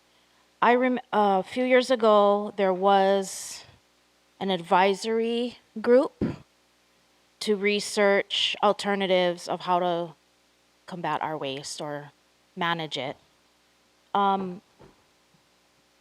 Has the city explored or researched alternative waste management in other states or countries? How do they actually manage it more efficiently? Is there something we can learn from them?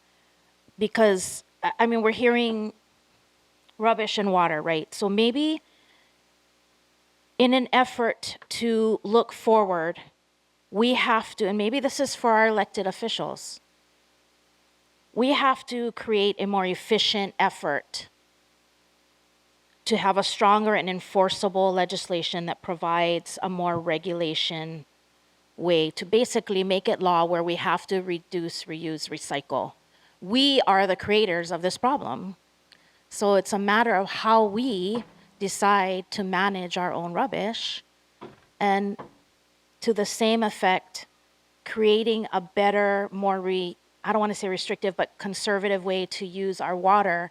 You know, if I know I've had visits from Board of Water in the past, like, hey, your water usage is a little bit, so maybe a more consistent effort for that, because we take our water for granted. All of us do. Nobody cares about it until that day your water main is broken down the street and you no more water for cook that night or take a bath, and then it's like, oh my God, that's when we realize. So I think in both areas we have an opportunity here to provide maybe Thank you, Raquel. laws to make it better. Yeah, thanks. So I'll start with the solid waste part, and Ernie can go to the water. So on the solid waste side, yes, we have learned a lot from other states and other countries.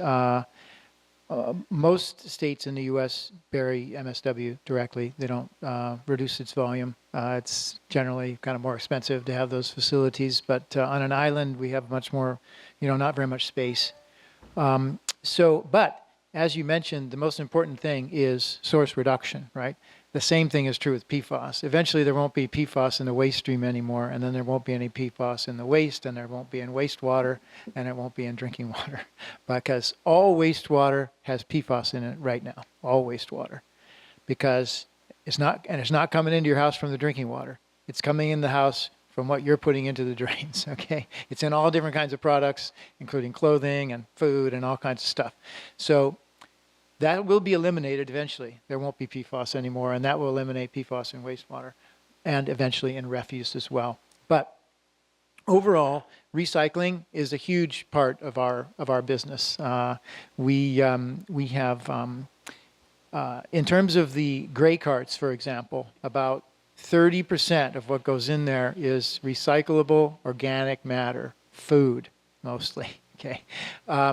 And so we have been in the process of starting a food recycling program where you will not put it in the gray cart anymore.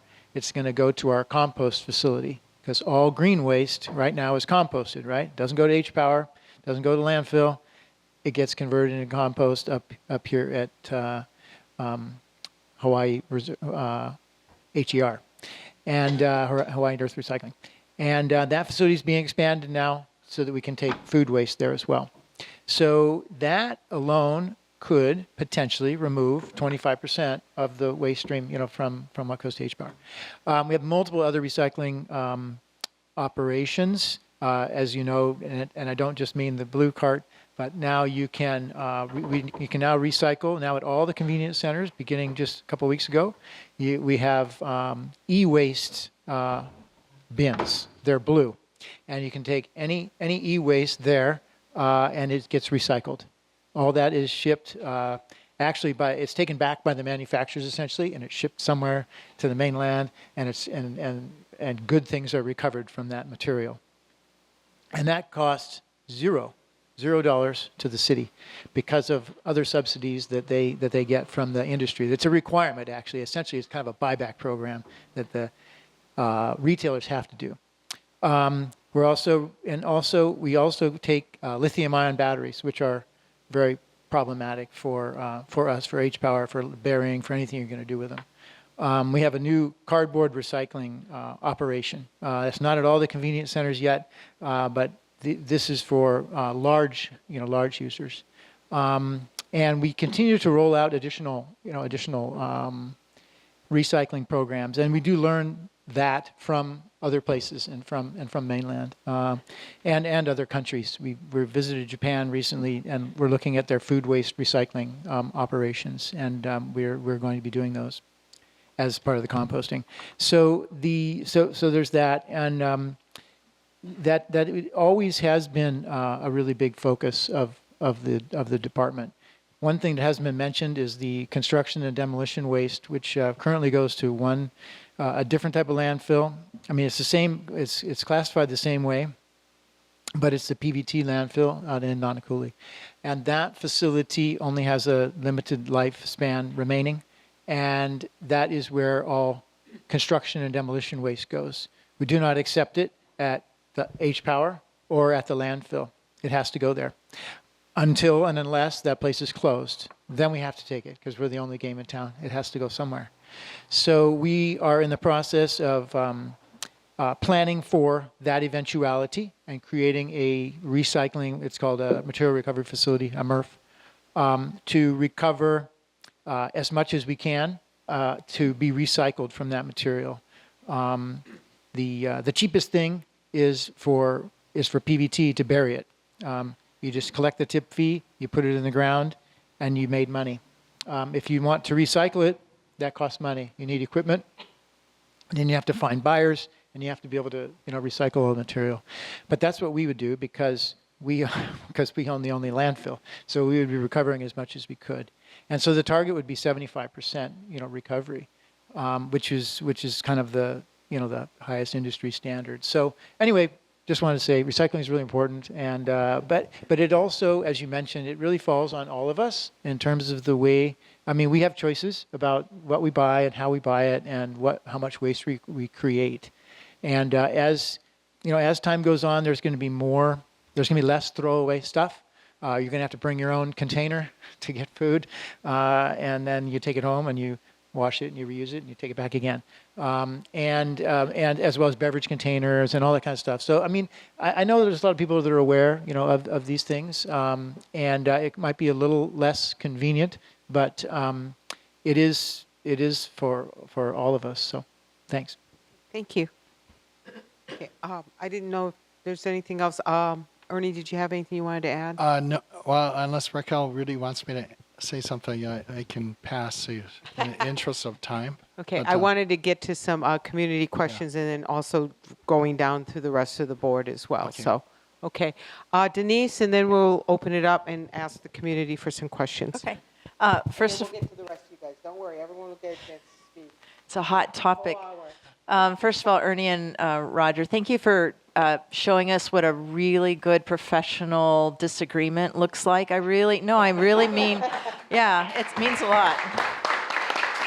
No, it's a model of how tough policies are worked through, and I've seen you both present other places, and I just super appreciate it. You're sticking to the facts and trying to work this out, and I know neither of you wished that this was on your list. So a couple of questions, mainly for Roger. The first one is, could you tell us you had mentioned that the percentage of landfill that's ash right now is 60 to 70%. Can you give us a visual, how many truckloads a day of ash go into Waimanalo, because then that helps us envision what might go here, and that's my first question. Yeah. So the number of trucks it wasn't on those slides, right? The ones that I handed out. Yeah, I believe I believe that there's 20 trucks of ash per day, and if the MSW was going instead, if we didn't have H-Power, it would be 10 times that many. So it would be 200 trucks. Okay. Great. I think this helps us visualize it. And then the second thing is just a comment. I know, technically speaking, there's never been a leak from Waimanalo, but there was a huge spill in 2011 for which there was a criminal indictment. And I just think it's important to acknowledge that that was due to a heavy rainfall, and that's when the medical waste ended up in the ocean. And terrible, I don't want to use profanity, but terrible things, accidents can happen. And I just wanted to say that in presentations, I've never heard anybody acknowledge that. It did happen. It was a horrible thing. Terrible things can happen despite the best design. So that's more of a comment. Sorry, last question. I know the city, the mayor, you, others made a really valiant attempt to talk to the military about options. And I guess my request and my question would be, can you try again? Because the military leases are coming up. That's a huge leverage point.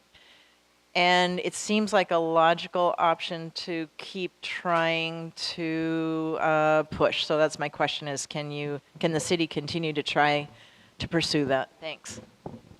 Yeah. So, first I'll address just quickly the rain event that caused the breaching of the landfill in 2011, I guess it was. So that was a surface event.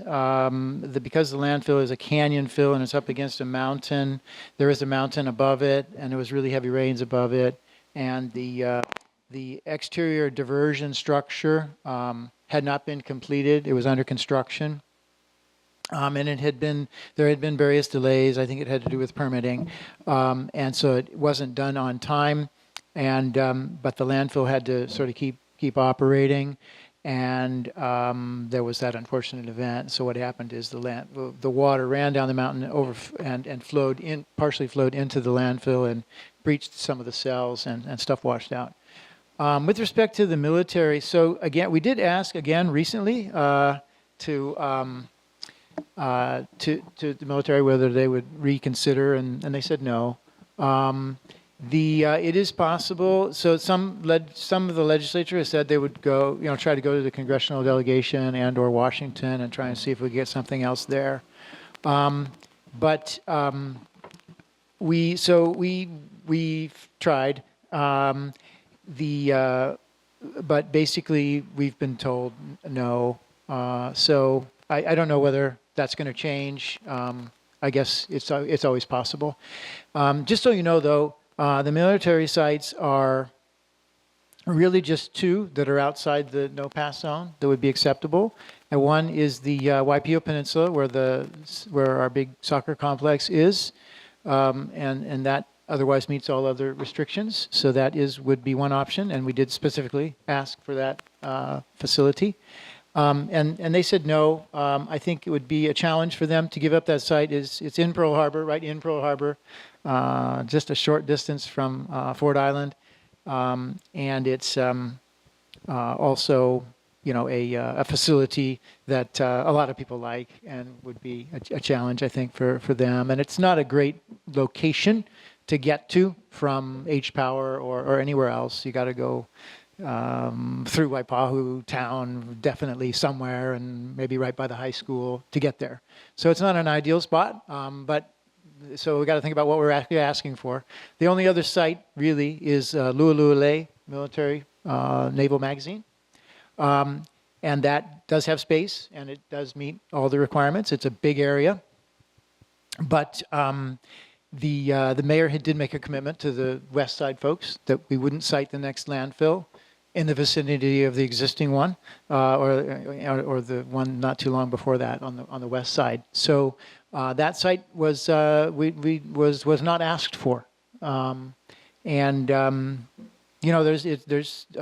So that's kind of where we're at. So we're really talking about one site, and so it's that could change, I suppose, but we're definitely not banking on it. For many years, military lands were not considered at all in any of the evaluations, any of the previous evaluations, and that was because essentially it takes an act of Congress. To get that land, and the military, as we know, generally kind of gets to do whatever they want, and they can't say no, and they do. So, thank you. Community, Lynette, please, and then Barb, and then I'll come back to the board. Linnell, I'm sorry, Linnell. I was thinking of somebody else. You know who I meant.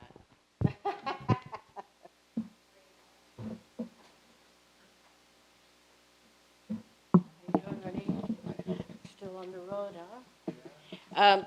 I appreciate your presentation. Okay, Dr. Babcock, I appreciate your presentation.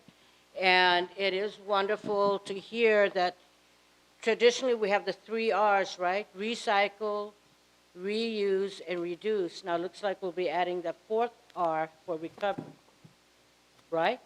So along with what okay, no, not Denise. Well, in addition to Denise, but Raquel, what Raquel had said, looking for alternatives, right? So the alternatives and to combine a lot of these good ideas and suggestions, but also to another point with Denise was saying, this is another professional kukia'i disagreement about using military land as leverage. I don't quite agree with that. But from what Board of Water Supply had provided, this map, the Waianae Rift Zone and the Ko'olau Rift Zone, we know that is to be our mountain ranges, right? So of course we can't do anything there. So if you look at the numbers and really look at the numbers, and I'm sure you shared it with the mayor's team, the most logical with the highest number here and it's squared off is Schofield. So instead of asking the military, I think you guys need to just tell them.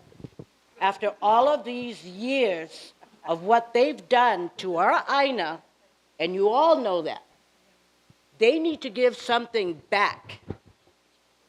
So they've got over 10,000 acres, and what do we need? 200, right? And there's got to be somewhere, and we've got to grow some brass balls because we do have to stand up to them. We can't always just Thank you, Linnell. suck it in all the time. We can't keep doing that. This is our alternative, Okay. combined with the 4 Rs. Thank you, Linnell. And still over the no pass zone, unfortunately. So thank you. Great idea, though. Yeah, but it's still over the aquifer. So thank you. Go ahead, Barb. Thank you.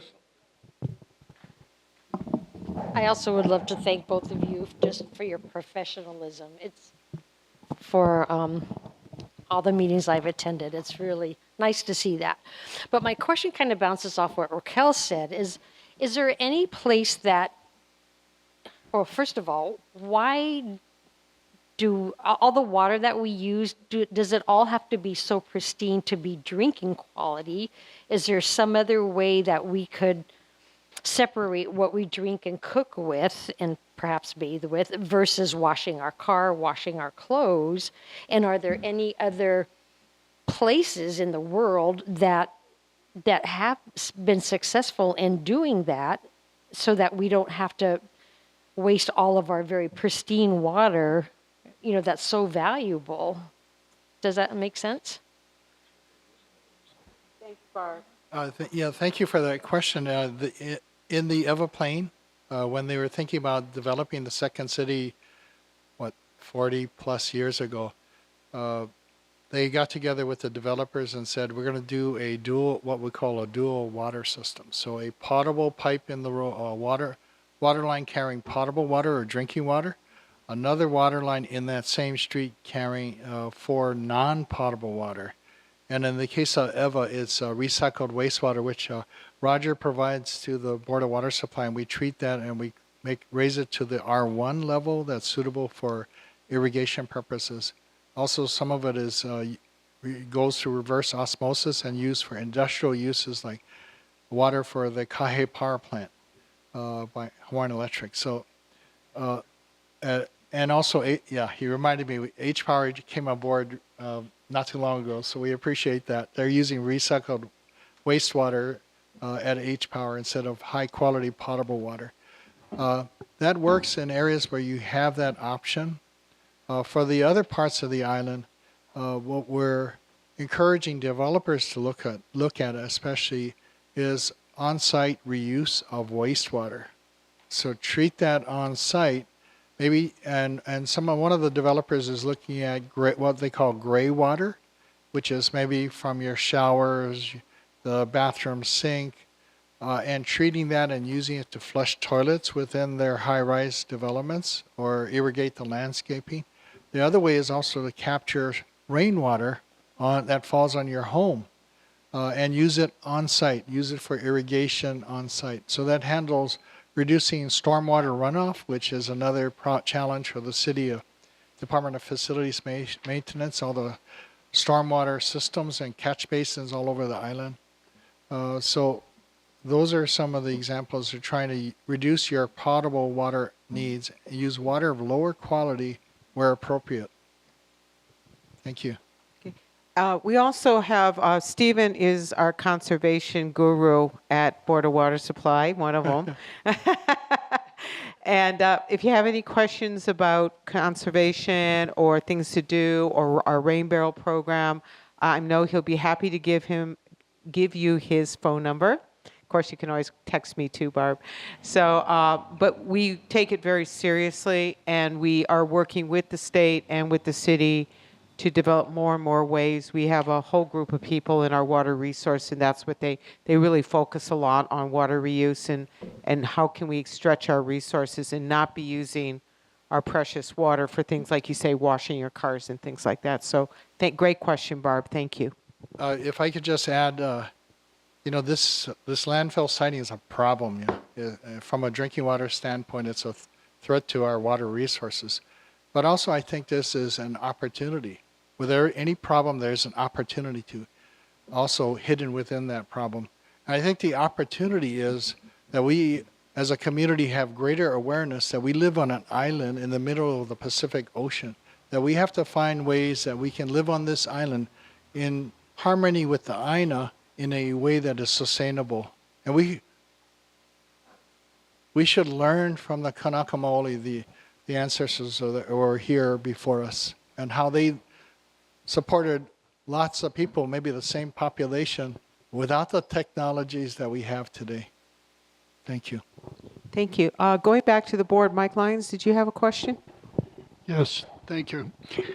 First of all, Mr. Loud, thank you very much for Kathleen. She has helped me get low flush toilets and get rebates and everything else. So thank you. I appreciate that. And that's all part of it. But one thing I haven't heard, I park my car in a garage, I wash it, come back 3 days later, it's covered with red dirt, dust. So if you're out there pushing all this Opala, it's going to create dust. I live miles away from where we're talking about, and yet I have red dust on my car. I don't have red dust anywhere around me for miles. So this dust is being carried not only to the streams and the rivers, but to my house. So if you're going to be pushing this Opala and covering it with dirt and stirring it up, that red dust is getting in my lungs. And you can't see it, but when I go out and I look at my white car, it's like, dang, it's all red. 4 days in the garage. So please be aware of that. The other thing is, if people not sure what PFAS is, just get a non-stick Teflon pan, and you're contaminated. The other thing is, with this, there are multi-million-dollar suits, and they side on behalf of the people, not the companies. So you're facing that, and I'm breathing it. Because years ago, arsenic was used as a insect repellent on pineapple. Now, this river is 80 parts per million poisons. Allowable by law is 1 part. You're 80 times contaminated. And this was with Dr. Al-Qaeda, Dr. Yost of the university, when Mr. Ying, myself, we did a 5-year study, and I think Kathleen has the... Yeah, I do. Okay, Mike, thank you. So thank you. Yeah, I have the study if you guys ever want it. It was a great study. Thank you. Okay, any other? I know we had Andrea, and then this Phaedra, this gentleman, and then Teresa, and then I'll come back to the board. Thank you. Remember your order. My question is for Dr. Babcock, and 9 out of 10 of my friends think that the blue bin contents go to H-Power to be burned. And they laugh at me when I pick out the 1 and 2 plastics to take it home to recycle. So what is the fate of the contents of our blue bins? Yeah, thank you for that question. So the blue bin, we have a contractor, so that all goes to Triple R Recycling Facility. in Kapolei, and they have a contract with us, so we pay. Well, we're all paying a tipping fee to have that delivered there, and then they process it and and ship the different materials to different buyers. So they are required, to recycle the material that's brought there. So there is some contamination, non-recyclable material. So they do have to pick. It's a messy business if you go there to look at it, because people don't just put the right things in there, and they put rubbish in there and food and all kinds of other things. But they do recycle everything in the blue carts. It does not go to H Power. We do not accept it there.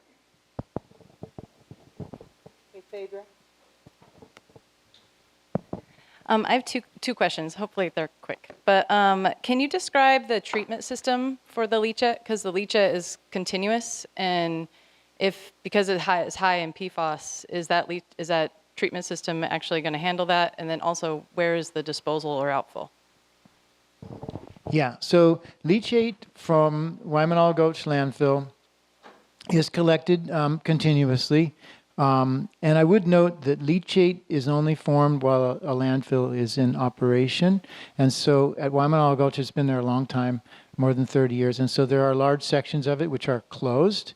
The closure process for a landfill involves putting a liner on top and soil and planting it, and then you got to maintain that.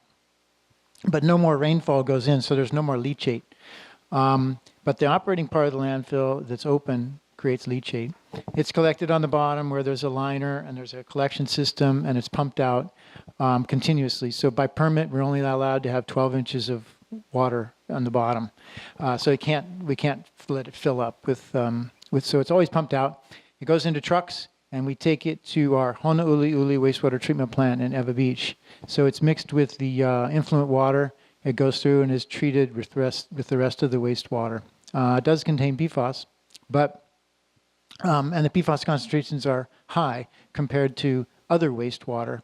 However, the flow at the influent flow at Honouliuli is 25 million gallons per day, and this is the total amount of leachate is 4 million gallons over a whole year. So it's a few 10,000 gallons or something or less per day. So mixed with the 25 million, the contribution of PFAS from the leachate is indistinguishable from, it's much, much less than what's in the rest of the wastewater. So it does get treated through the process there. Any that's untreated, and it doesn't all get treated, PFAS is not all removed in our wastewater process. So it goes wherever the water is discharged, and that would be true for all of our wastewater treatment plants have PFAS in the influent and effluent. Okay, and the discharge is where on that, Roger? Okay. So Honouliuli, each wastewater treatment plant discharges somewhere different. Honouliuli discharges into a deep ocean outfall. So does Sand Island. So does Waianae, and so does Kailua. The rest of them discharge other places. Wahiawa plant discharges into Lake Wilson. And building on what Ernie was saying, we have a project with Agribusiness Development Corporation, ADC, the state farming agribusiness organization, and they're going to be taking all of the water from Wahiawa into recycling out in the Galbraith lands. We are building the pump station right now. They're going to be building the pipelines and the reservoirs for that agriculture. We also recycle all our water from the Laie wastewater treatment plant. And we have small treatment plants in Waimanalo, which go to injection wells. Palakai plant goes into injection wells, and so does the Kahuku wastewater treatment plant. So that, I think, is pretty much all of our 9 treatment plants. Okay, thank you, sir. Yeah, hello again. My name is Thomas for future reference, if anybody remembers. But my concern again is the agriculture. You know, I'm an old guy. I'm 75 years old. And I haven't been to a doctor for any sickness for 55 years. The United States in 2022 spent $4.5 trillion on health care. That's $10,000 for every man, woman and child in this country for 1 year. What is one thing that we all have to do every day? We have to eat. Where does the vast majority of our food come from? Agriculture. We had this gentleman here tell us about the pesticides from the sugar cane and the pineapples. A couple of years ago, I was in a meeting with Ms. Peruso at Whitmore Village. And at Whitmore Village, we found out that there are 6 pesticides being sprayed regularly up above the North Shore, in Wailua, in other places on the island, Mililani area. Pesticides, 6 pesticides that are banned in 8 other countries. I told you guys a year or 2 ago when I was here that I walk every morning on the beach, and I see turtles when I walk early. And I've seen 2 turtles with cancerous tumors on their necks. That's from the pesticides. This gentleman here, I can't see his name because there's a glare. He talked about the red dust. But what do you think when they put these pesticides that are banned in 8 other countries on the ground here, up above North Shore, Wailua, Mililani agriculture area? They put these pesticides that are banned in 8 other countries, and then they plow. What do you think's in that red dust there? I just read a couple of articles in the paper, Honolulu paper, about the sickness of the Hawaiian people in this country. It's in this state. It's really bad. It's really bad. Okay, I do need you to wrap it up, sir. Okay, I could go on and on, so I won't. But we've done agriculture wrong. I can tell you about a 7,000-acre farm in Indiana that uses no pesticides. I can tell you about a 4,000-acre farm in Illinois that uses no pesticides. Yeah. We can do this right. Okay, we're but doing it that's wrong. not what we're talking about And tonight, we're sir. just- So, well, he was talking about pesticides in the soil. Do you so have we a are question? talking about this. Do you have a question? Yeah, when are we going to take agriculture serious and realize that we don't have to poison ourselves in our food? That's my question. Thank you, sir. Because we're poisoning the water. Thank you. Aloha, thank you. I came across. Okay, neither of these gentlemen are experts in agriculture, so we can't. Yeah, okay, thank you very much, sir. Go ahead, Therese. Okay, so I came across the Department of Health solid waste section PDF online that listed a little over 70 closed dump sites and landfills on Oahu, several of which were in Waialua. We had a municipal landfill in NC Tams by Whitmore. That one was the worst. It had all kinds of junk. But where does the military trash go? Right? Where did their trash go? Like, they produce all this trash because they don't have the same requirements on base when it comes to food containers, plastic bags. They don't have rules. Yeah? Okay, well, Erica, please let her finish. So when I have my neighbors who live next to me who are retired military bringing these items home, which is fine, they use our trash because they live there, they're retired, but the military trash keeps coming off. They also had dump sites and landfills. I think Marine Corps Base still has an open one, according to Department of Health's site. So I guess my concern, and you guys can't answer that, but don't give up on the fact that why can't we utilize our land that the military is occupying that is appropriate for us to utilize for our people. Additionally, you can lecture all of Hawaii, not you, don't take it personally, but we can lecture ourselves and our residents. The trash, why isn't Waikiki responsible for the trash? Why aren't the resorts responsible for all that excess trash? The tourist's not gonna come with a Tupperware bowl, right? They're not gonna come, we're lecturing the wrong people. We all know that. We are working hard to recycle and reuse and sift through our trash. But look at Ala Moana Beach Park. Everybody comes, just throw your plastic, your cans, Okay. everything. Thank So you, Teresa. I think if we look at that part of it, don't give up on the military. Yeah? Thank you very much. Yeah, Okay. thanks. So you're right. We do end up with all the trash from private citizens, businesses, military, of course. In terms of sewer, we serve, the city system serves about 780,000 of the population. So that leaves about 220,000 other folks that are on separate. 3 of them are the military bases. 93,000 people on Pearl Harbor, which is the largest. 40,000 or so on the Schofield. Kaneohe is small, 9,000 or so, or no, maybe 20,000. And then East Honolulu has a separate system. So but anyway, that's the wastewater side. But we have, but all waste does come to us from commercial, residential, everything. So. Thank you. Okay, Erica, did you have a question? No? Okay, go ahead, Bob. Well, I'm dazzled, confused, and I don't understand how this site was selected when, in fact, we already have the law of the no pests. We have the general plan and that advocates for successful agriculture. We talk about going in and taking a bunch of pineapple land. Those should have eliminated that place right up front. With regard to poisoning our water, in Wahiawa, there's a triethylene chloride Superfund site when they tried to find that, and it kind of moseyed around. That wasn't well, it probably was trash. Somebody probably dumped some cleaning stuff in a 55-gallon drum. They never found it. When I was in the Army, at Schofield, I would do the trash run, and we dumped it in open pits. And nothing was lined, and when it was full, then they dig the pit next door to it. So that's going into the ground, and then you have all the agricultural and urban runoff that gets down into the game. So we're already challenged with the purity of our water. I'm really thankful that you folks test the water when it comes down, and we get to read what's in there and how much. But those aren't constants. You could have more or less in any given day. It kind of runs in pulses as it comes down. It doesn't just like, whoop, same every day. It's not going to be like that. So what I would like to hear is a little bit about some of the landfills that have been used usefully, like Magic Island and the airport runway. I haven't heard anything about useful use of landfill material, number one. Number two, I think someone needs to talk about liability.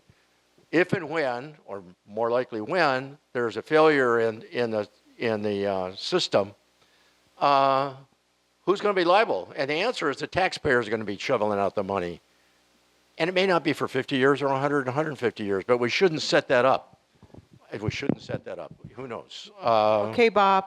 Wait, I'm Wrap just it up. getting started. Wrap it up. Okay. Yeah, so I think your first question was about whether we could use landfill material for something useful, like a runway or something like that. Land production of new land. They do that in Japan quite a bit. The challenge is we'd have to find a place where we needed some new land where it would be acceptable to put a landfill. So siting in the ocean would be a big challenge anywhere in the U.S.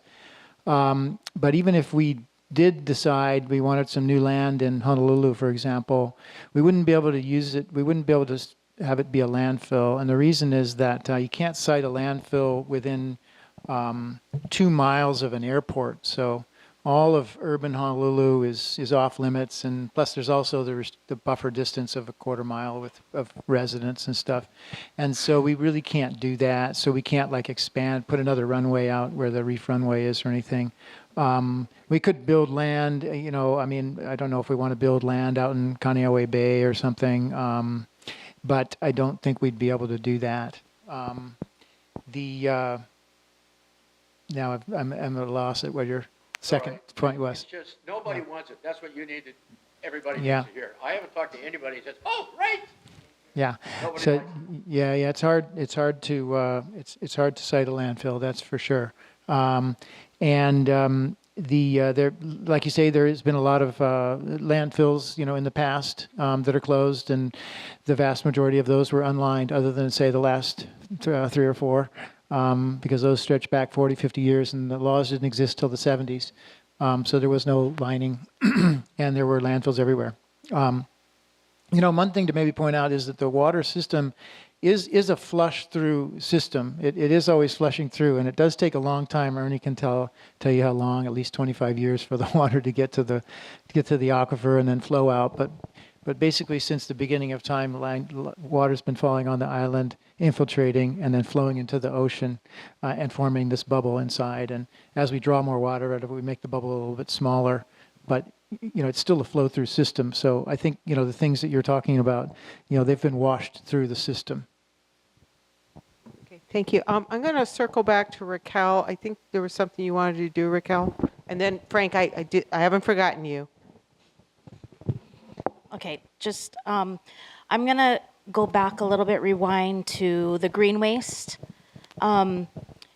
So on March 3rd, we had a meeting here, and if you missed it, you missed some really, really solid information. Dr. Babcock showed up with the whole team about how we throw our rubbish away.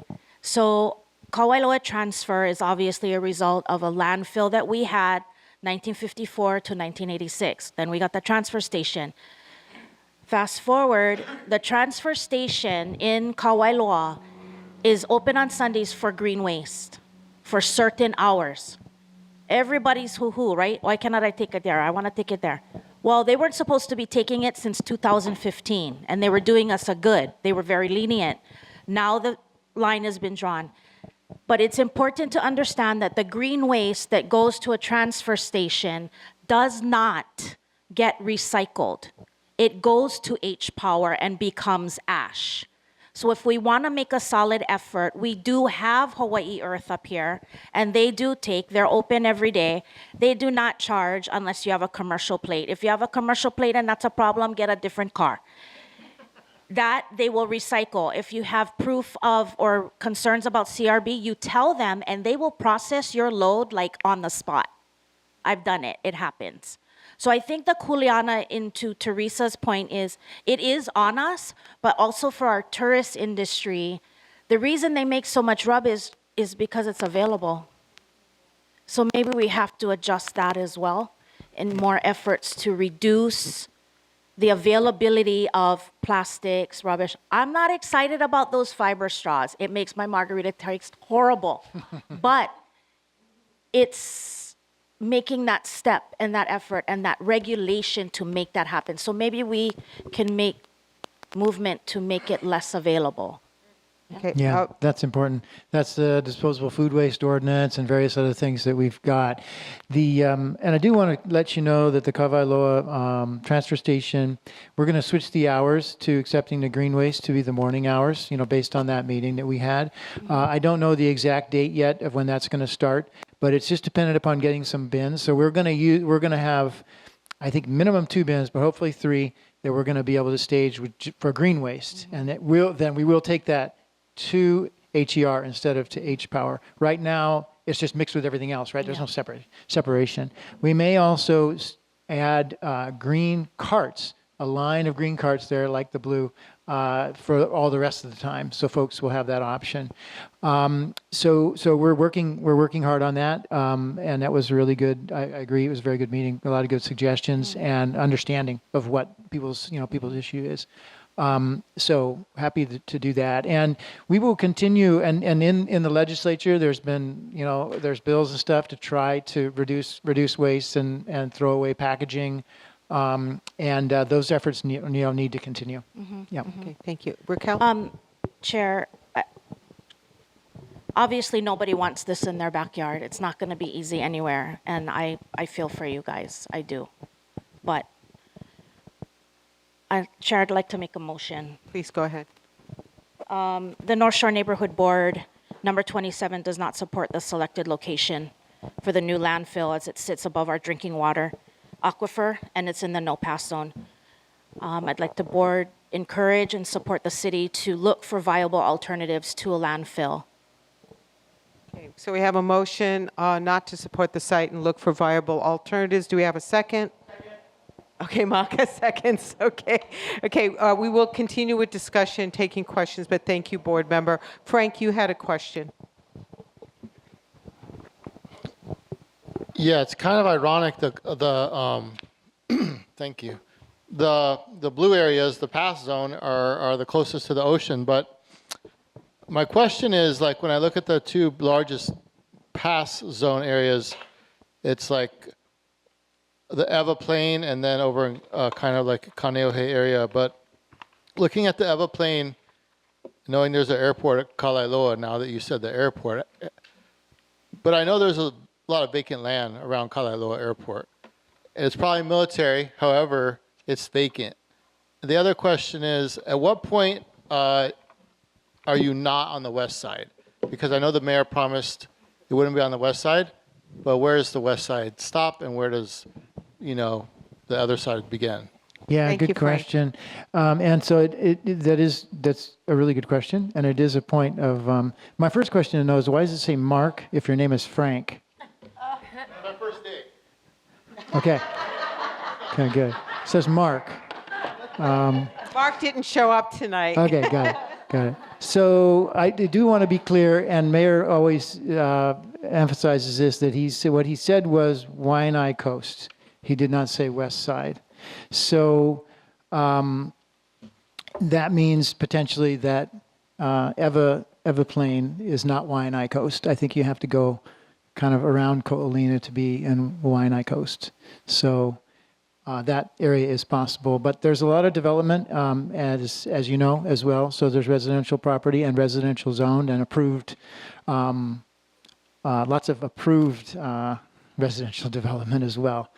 And then there is land within Kalaeloa. However, it is all within the flight zone. So legally unacceptable by FAA unless the airport were to be closed and reclaimed.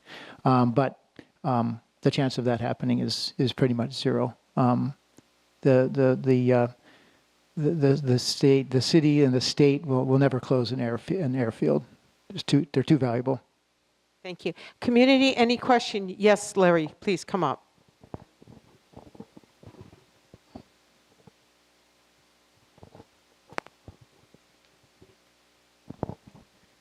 First of all, I'd like to echo Denise's comment about the professionalism you folks are sharing with us. And I have an idea. Everybody's heard it, my commercial before. There's a plaque on the wall back here. It says 342. You know what that refers to, right?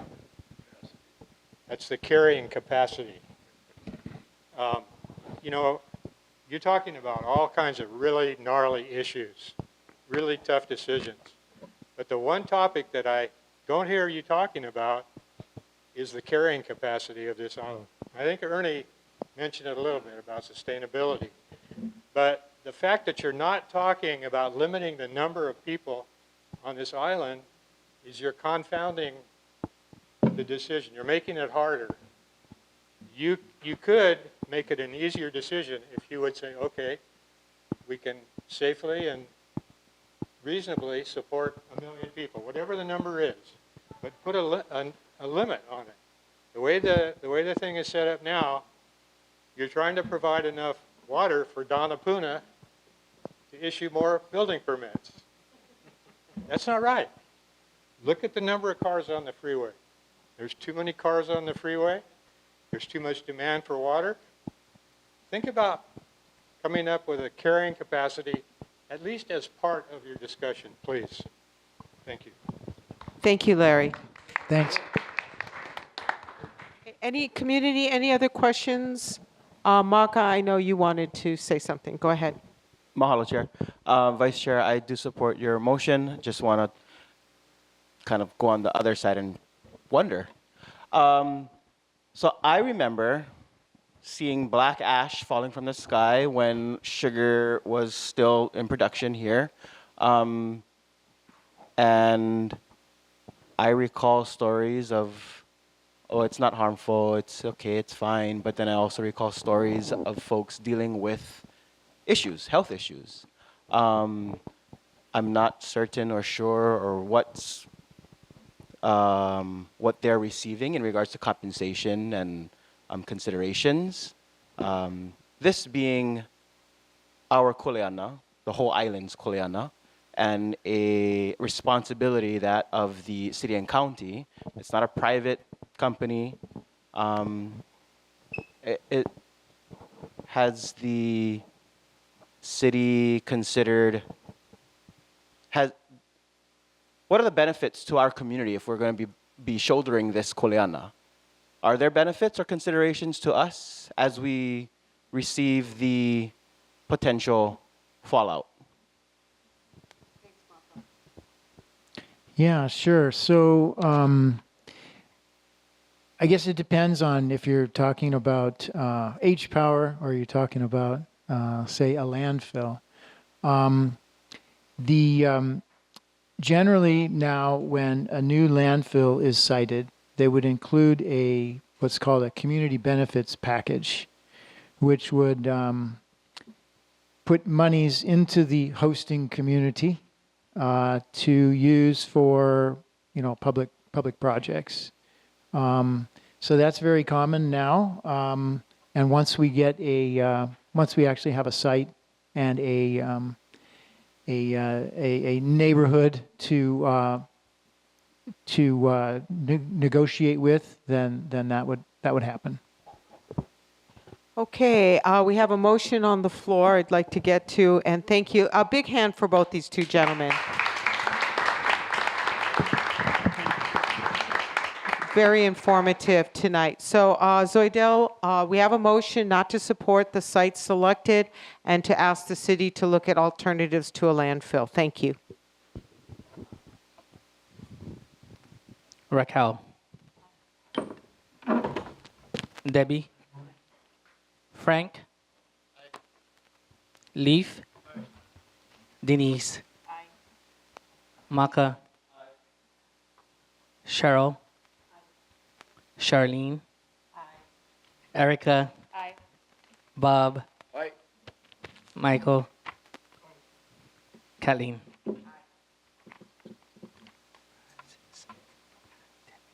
So it's 12 ayes, 0 noes, 0 abstain. It's adopted. Great. Motion passes. Dr. Babcock, I'll send a letter to you from our board, and I'll copy Ernie. I'll copy you as well and stuff. So thank you, everybody, for this great discussion. Very important issue for our community. We only have about 9 minutes left. I do want to acknowledge Rep. Amy Peruso and Makana Lewis. So if you guys want to come up real super quick, and I'll give you a few minutes. So Makana, come up please as well. And we'll give you a few minutes to give us a quick update. Kelly is out sick, and she sends her apologies. I do have her report that I will send.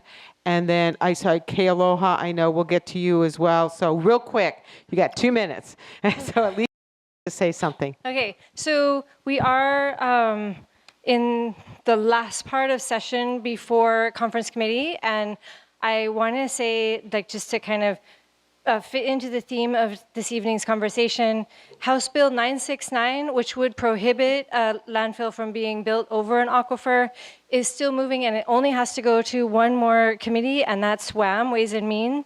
Additionally, House Bill 750, which would provide for EPR study. So EPR, again, is extended producer responsibility. So the folks who are profiting off of producing all of that plastic and all of that wrapping that we're burning and creating leachate from, they need to be held responsible for producing different packaging and then also helping us deal with the waste. So that's HB 750. HB 751 is about organic waste diversion. So encouraging the counties to adopt more aggressive plans.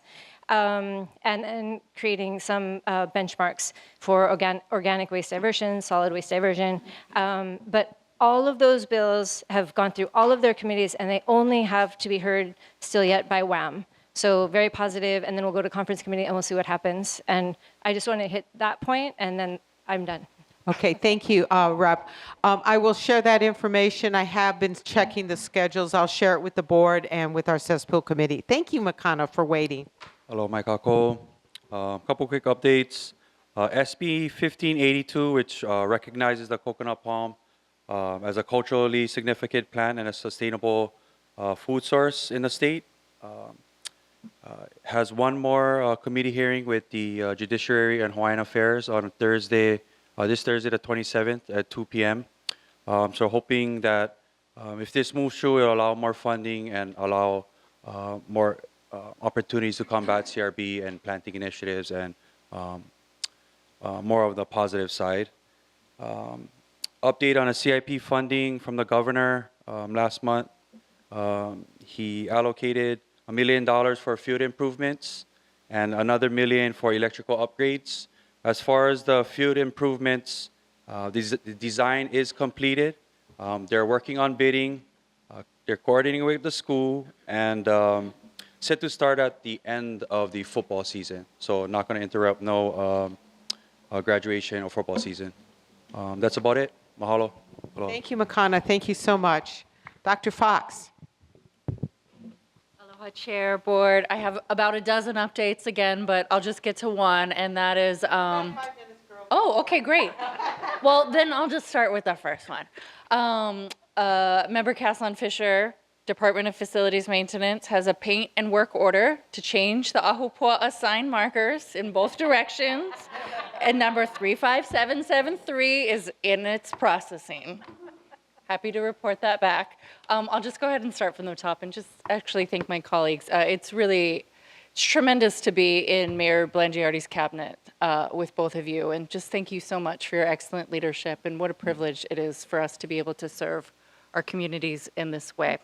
I'll go ahead and start from the top then. We have the Cities of Ahipana initiative has been a beautiful new installation process all around Oahu, highlighting our culture and the legacy of our history. This is a three-phase project that's already been underway, and it's in alignment with the triennial. So if you haven't been around to all of the different places where the installations are, please go and see them, and we're going to have 2 years of that. Okay, and really quickly, in July, we're going to have Marian from MOCA come because we're going to Yay. have a Vahipana out here Yep. in Haleiwa. So just Yep. wanted to put that out. Perfect timing. I'm so excited.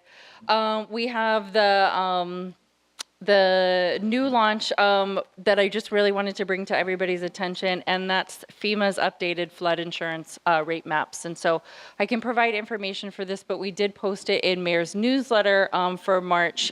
We just started just a few days ago the process to appeal. It is pretty substantive. We have until June to do so neighborhoods can find the information there. But this is a really important process, especially for those new residents that will be required to have flood insurance by their mortgage backers. I definitely want to save time for questions. Can I keep? Oh, I can keep going. Okay. I want to go back to. All right, let me go to the carryover items. So for coastal access, the DPR update for member McElhaney was that all city parks are open to everyone, and DPR is not able to restrict or limit parking to residents only. Public parking is open for tourists and residents. The question at the time in that meeting was, can we limit the parking at city beaches to Kama'aina use? So that's the update from that. For our CRB, this is also a carryover item from previous month. And so the question was, what are our plans in the city continuing to combat CRB? And so for Member Antolini, you were asking if we can take care of other plants at the beach parks and planning for replacement while also limiting coastal erosion and building up our beach resilience. And so DPR is not currently planting any coconut palms on city lands. The community can continue with some of the net and management palm resources, the Adopt a Park, and the community forestry programs. And then members are also encouraged to help the city replace palms with shade trees using some of these programs and their resources. They're going to have a lot of information and events happening throughout the month of April, especially in alignment to Earth Day. So tons and tons of activities happening all across the city for about 3 weeks. So not just Earth Day, but Earth Month. And maybe I can just email some of the rest if there's any questions. If you could email me the report, I'll share it with the board. We'll post it on our Facebook page, and then Zoidel will take the answers and put them in our minutes. Great. Okay, great. Thank you, Dr. Fox. We appreciate your time. And I want to thank everyone for coming tonight. Great discussion. Dr. Babcock, Mr. Lau, thank you for your time. We really appreciate you.